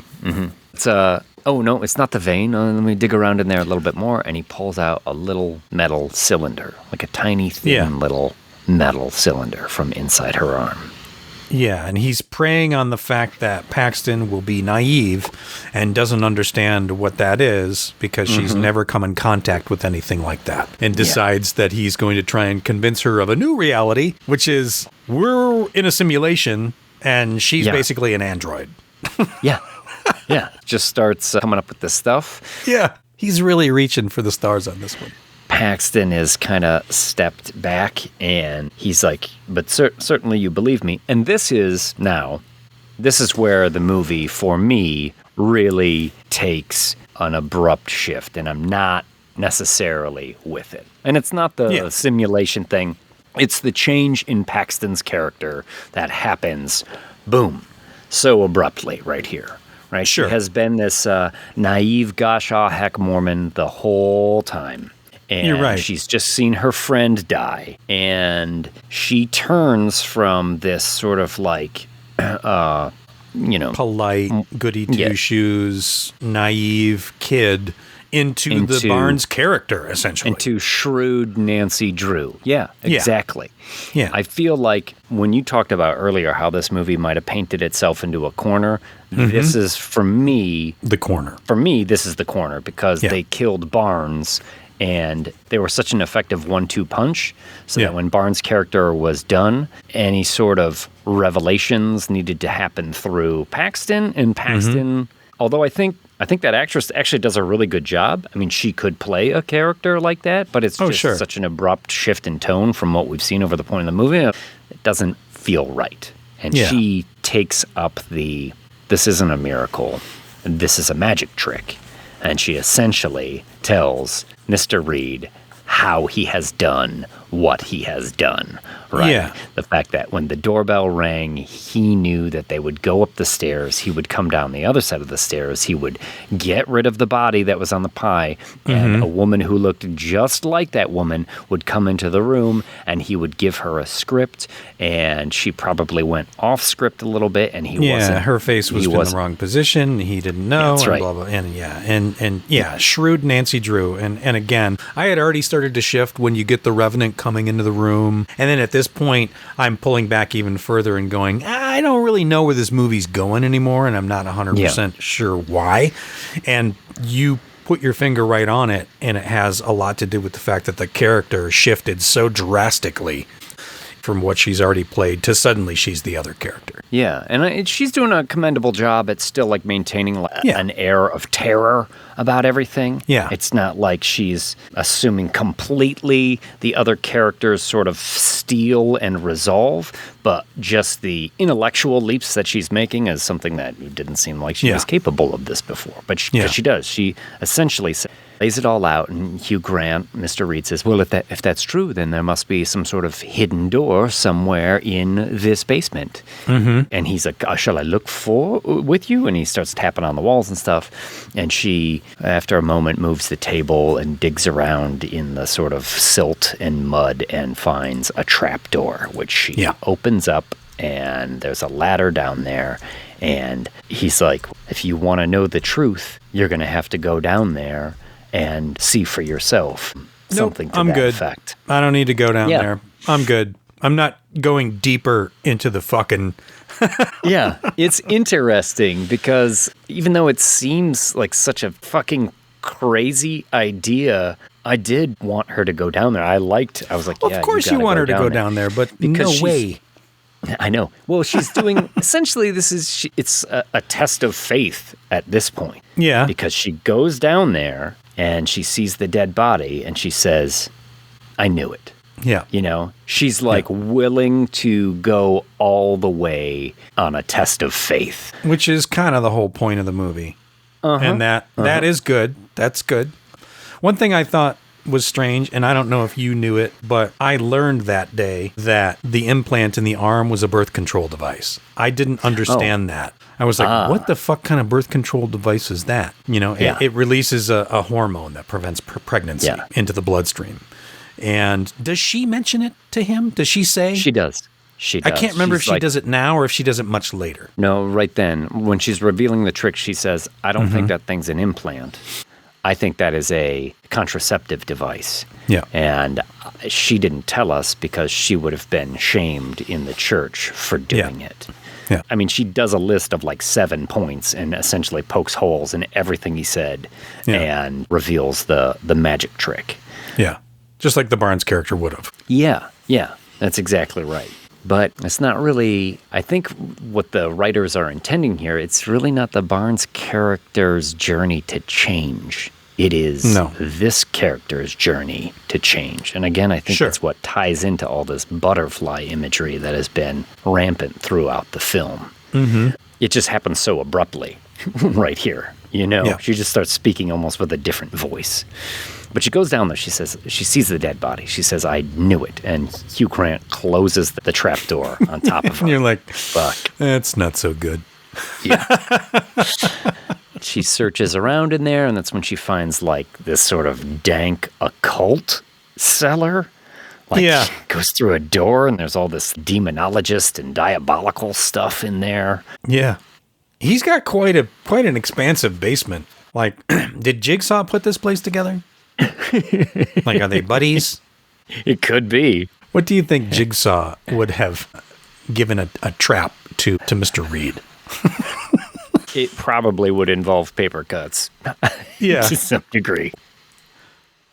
Maybe it would have been something like this. Mr. Reed, you must hook up your grandmother's new color TV to her old VCR for tapes of Jeopardy. You have an RF box, a piece of coaxial cable, and a butter knife. Explain how the remotes work to her, and if she cannot play the tapes, you will be forced to read Dianetics.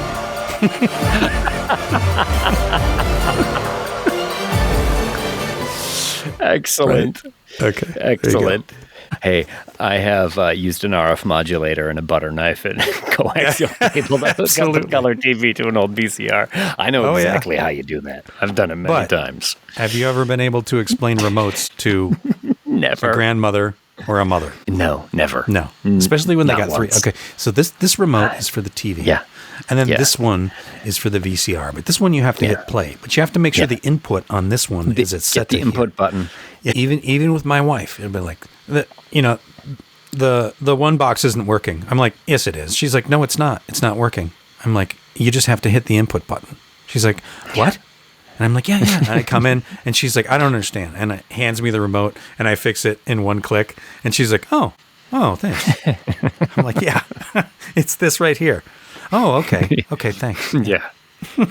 You didn't realize that she had picked up the mic remote, though, and just pushed the button. And then you came into the room and did the thing that she couldn't. It's like, I'm not sure which button to use on this remote, but on this other one, with one button that says, call husband. Yeah. This is good stuff. Okay. Sorry, I digressed. Sorry, Mom. You're almost at the end of the movie, Mom. Yeah. So she makes her way through, and then there's a little bit where she sees the lock from the bicycles has been used to lock one door. But she has the key in her coat pocket. They realized that earlier when they got their coats. Somehow the keys to the bike lock had switched from Sister Barnes' coat to Sister Paxton's coat. It was kind of at this point, and I think there is a shot of Hugh Grant from below as he looks down at his model of the house. And he's got the little wooden figurines, and he's putting them into place. And they've shown you this a couple of times in the movie, earlier when he's whittling on the little wooden figurine. But I realize that he has always planned for her to be the one to show up at this door. He's been moving the narrative in this direction. He is playing his own version of God, looking down from above at them, the map of the house, and the characters, and they've been playing into everything all the way. So he is sort of like, he is the God in this sequence. Absolutely megalomaniacal, right? Really, really well done and crafted to get to that. Yeah.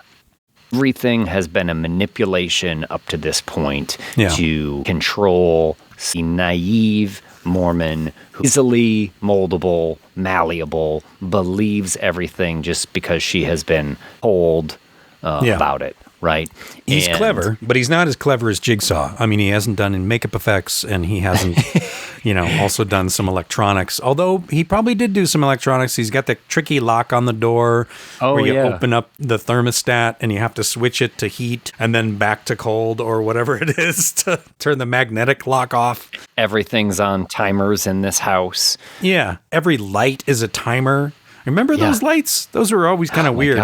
You crank it on for 20 minutes and then the light's going to go off. Yeah. I guess you're really trying to minimize that fucking electric bill. Yeah. Because he's got a gigantic house and he has to go down there and light a lot of candles. He's got like 4 really weird rooms in his house. Yeah, but the basement goes on forever, it seems. There's so many doors down there, different religious iconography on the doors and painted in different colors. And I just imagine like a whole weekend where he's like, I'm going to paint the doors in the basement. Painted black with a yellow Kabbalistic symbol of some sort of weird runes and occult symbols. He can't look up stuff on his phone because he lives in a Faraday cage. So he's got to like go upstairs and hardline to the internet, print out some photos of the iconography, go downstairs and paint them on the doors. He is totally a guy, though, that's like, cell phones, no, absolutely not. He still has a landline, this guy, and maybe a flip phone. But, he's got no TV. He's like, idiot box. Yeah. No time for anything on TV. I would never. I'm sure he doesn't own a microwave either. Yeah, like, probably not, because it causes cancer. No, it's how barbaric. No, I'll use a stove and an oven. Absolutely has the biggest stick up his ass about so many things. 100%. Sloppy pie maker, though, too. You'd think he would make a good-looking pie, but that thing looks like shit. Well, I wondered if he didn't have one of the girls making the pies. Because he is that kind of asshole, too. He's a little bit old-timey in his... Speaking of the girls, let's meet him. Well, as you're saying, this whole thing has been a game to manipulate Sister Paxton. And she opens a door and essentially sees, like, 8 women in cages, all dressed like the Revenant, all clammy.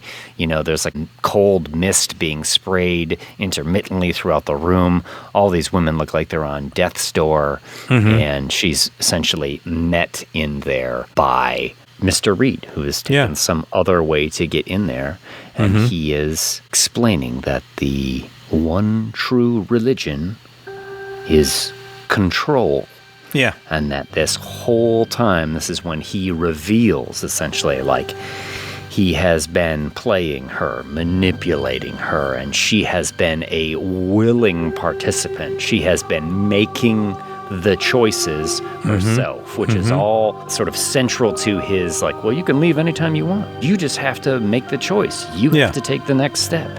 And she has taken the next step all the way to this very moment where she discovers all of these women in the cages. He's a total dick. I mean, he's basically been preying on missionaries for years and years, and he's just some sort of highfalutin asshole that's just like, you know what I'm gonna do? I'm just gonna lure missionaries from every religion to my home, and I'm gonna prove them that they're wrong, and I'm gonna prove them that the control, which is what every church does, is the real evil. Yeah. He is showing that he has ultimate control. He has ultimate power. And at this point, I think he kind of expects that Sister Paxton is going to fall right in line with everything. And he gets pretty close to her and is sort of pouring the poison in her ear, He could predict her behavior because her choices were all preordained for her ever since she was growing up. She's just gone along with everything. And she turns it around, and he says magic underwear. Yeah. He actually gives the code word accidentally. Yeah. And she takes the letter opener and sticks him in the neck, in the side of the neck with it. Boom. Yeah. Straight through. Oh. Yeah. And you're like, okay, that's fatal. Good. She runs out of the room and is trying to escape. And now I think do we get that overhead shot of the model where it shows her sort of moving through the house, and you're like, God, this is a really confusing house. Yeah, it is. And she's somehow weird ending maze. back where she started in that dank basement, and is confronted by, here he is, Mr. Reed, not still alive, holding his neck. Pulled a jigsaw, not really dead. Yes. I half expected him to like tear off like a fake neck appliance, with a bunch of blood tubing and go, I knew you would do that. I knew it. Make some sort of funny little English sounding quip about it. Yeah, no, he's slowly dying and advancing on her. And that's when a miracle happens. Well, first she gets stabbed, right? That's right. He stabs her in the stomach with the same in the stomach with the box cutter, and she falls down. She's against the wall and she's praying, and he is sort of crawling towards her, and he's like, "Oh, pray for us," And I found that part to be really unsettling. He's so despicable at this part. Sure. Of all the things that he did that are out of line, and they are numerous in this movie, I found at the very end that he would try and get some sort of absolution from the girl that he has manipulated so much at this part to be really distasteful, Was and he sort just of hypocritical mocking her? from this motherfucker. Just mocking, like, oh yeah, sure, go ahead, pray. Like, that's not going to do anything. I didn't think so, but he's sliding up to her, and he's got the box cutter, and it looks like he's just going to plunge it right slowly into her throat, and yes, you are correct. A miracle. A miracle happens. Bam! The plank with the 3 nails in it that we'd seen from earlier in the movie suddenly smacks him in the temple, scrapes along his face, kills him, puts him down, and you see that Sister Barnes has not died. She's bloody, but she has, perhaps with her last bit of strength, stood up and killed him and rescued her friend. Exactly. Before she falls and she dies. Yeah. How'd you feel about that? Hated it. Yeah? Yeah. I love it. Really? I was like, are you kidding? I was like, come on, she died earlier, blah, blah, And then for her to die then, it just felt like a cheap thing. I mean, in looking back on it, I understand how they're trying to make all these possible correlations to what it could be. Is it a miracle? Maybe. Is it just a natural fact that she hadn't quite died and was able to have just enough strength to stand up at the end? Is it all in the other girl's mind? I suppose she's actually dying? And that's what she would want to happen? That's a possibility. I don't think it's in her mind yet, necessarily. But Yeah, this is where I thought, all right, I like this movie, I like this choice, and I might be at odds with a lot of people on this, because the journey that we had taken throughout this whole movie, testing your faith and what do you believe and how far will you go to prove what you believe and how far do you go to question what you believe and what do you do when people question that or try and manipulate you, that the true believer at the end is answered with a miracle. Sure. And that her friend is still up and she kills him. And I mean, I don't know if you said it, but I certainly said it's a miracle when it happened. I think very clearly the writers have written it in as it is a miracle. Yeah. So it's whether or not you as the audience member actually believe at this point, or if they've done the work to make you believe that this miracle is plausible or not. And I think for some it's yes, and for some it's a no. But then as she leaves that room, right, her friend has now died for good. She leaves the room. She's bleeding. She's been cut in the stomach. She staggers around. She gets to the model of the house. She essentially finds an escape route, climbs out a window. She's going across that long field with her phone trying to get a signal. No signal. She's sort of when she should have a signal when she steps outside. There's a storm. They're out in the middle of nowhere. Like, who knows? But she gets a little way in the field and she drops to her knees. And then she looks at her hand and you see butterfly on her hand, hearkening back to that original idea that when she died, she'd come back as a butterfly and land on somebody's hand. And what I really dig about that moment is that they show the butterfly and then they give you a different angle and it's not there. And there's no butterfly. Yeah. And there's no butterfly. Yeah, so there's so much ambiguity at the end of this movie. Yeah. Is this just in her mind then? Yeah. Is she dead? Is this a Jacob's Ladder moment? Well, it's like, is it just in her mind? Is she dying? Is she having a delusion of her friend coming to visit her? Is this just like her own sort of peace that she finds for being a believer in the end? Yeah. And that even though it isn't perhaps necessarily real, it is comforting for that character in the end to have carried that belief through the whole thing. Yeah. Is she actually dead in the basement and Mr. Reed is dead on top of her because he stabbed her in the throat and then died on top of her, and it's all in her mind? Is she imagined, Sister Barnes coming back and killing him, and then, her being able to escape and then seeing Sister Barnes as a butterfly? There's a lot of ways you could look at the end of this movie. Yeah. That is kind of cool. But the moment it happened with Sister Barnes hitting him with the thing, I was like, putting down my drink, like, all right, I'm out. Like, come on. It just felt like a trope, felt like a Hollywood note, even though in the end it isn't. And I'm able to look back on it and sort of realize why they made that choice. But at the moment when it happened, I'm like, bullshit. Yeah. So, when you asked me earlier what I felt about it, that's what I immediately felt was, that is fucking bullshit. And then later I'm like, well, okay, is it? Because what's real and what's not real, we don't really know, do we? We don't disagree about very much on here, but I certainly would stick to, I really liked it at that point. Just because I saw on the journey that this character was having, that a miracle was actually kind of fitting. And I see it in plenty of movies, and I'll definitely call bullshit on it, but plenty of movies haven't been giving me the setup. I feel like this one had been from almost the very beginning. So what do you believe is the true ending of the film? Do you believe it's a miracle? She comes back, kills him, and the girl escapes and lives, and then thinks she sees a butterfly, so she is alive? I think so. I think, to me, all of that rings true, and then the butterfly is her dying. Who knows? Maybe the cell phone did get a signal and she will get rescued. It doesn't matter to me what happens, but in that very last moment, to me, I think she made it out of there.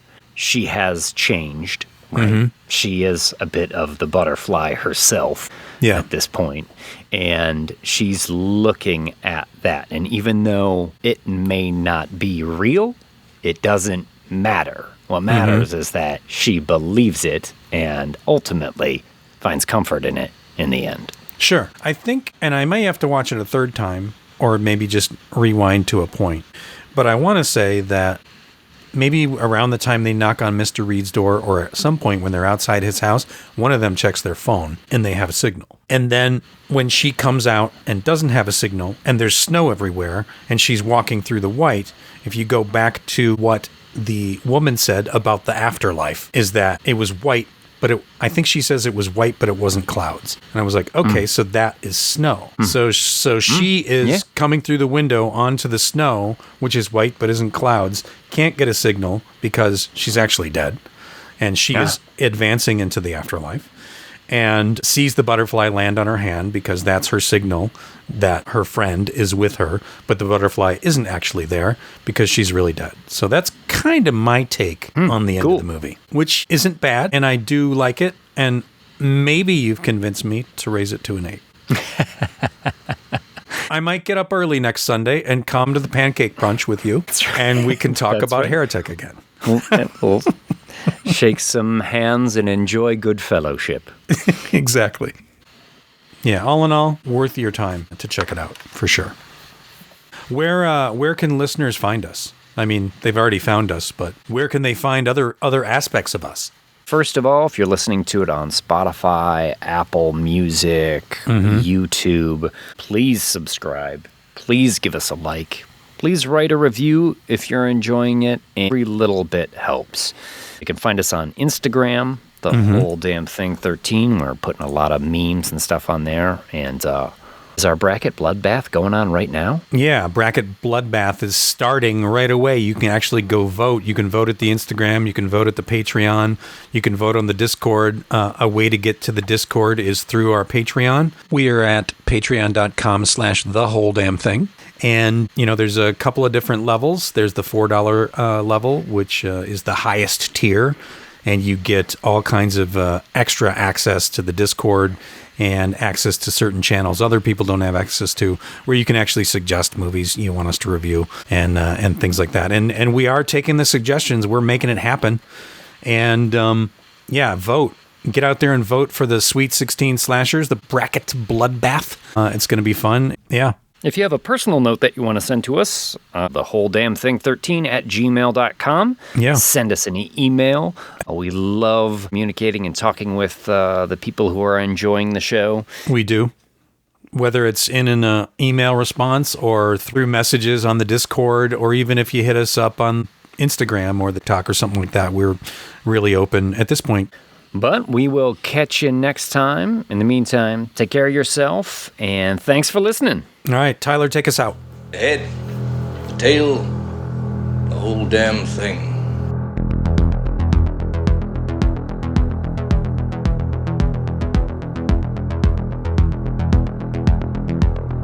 And that wraps up another episode of The Head, the Tail, the Whole Damn Thing. Our next episode features It Follows and Smile 2. Be sure to join Mike D. McCarty and James Knight and your announcer, me, Tyler Patton. See you at the movies. Oh no, I can't say that. I'll see you on the Orca, because that's the boat from Jaws, the one that Quint is the captain of. I think it's Orca. Maybe it just says Orca. It's not the Orca, which is odd because usually ships are named after women. Never met a woman named Orca. But I'm not dead yet. This podcast was not affiliated with anyone in the PepsiCo Corporation.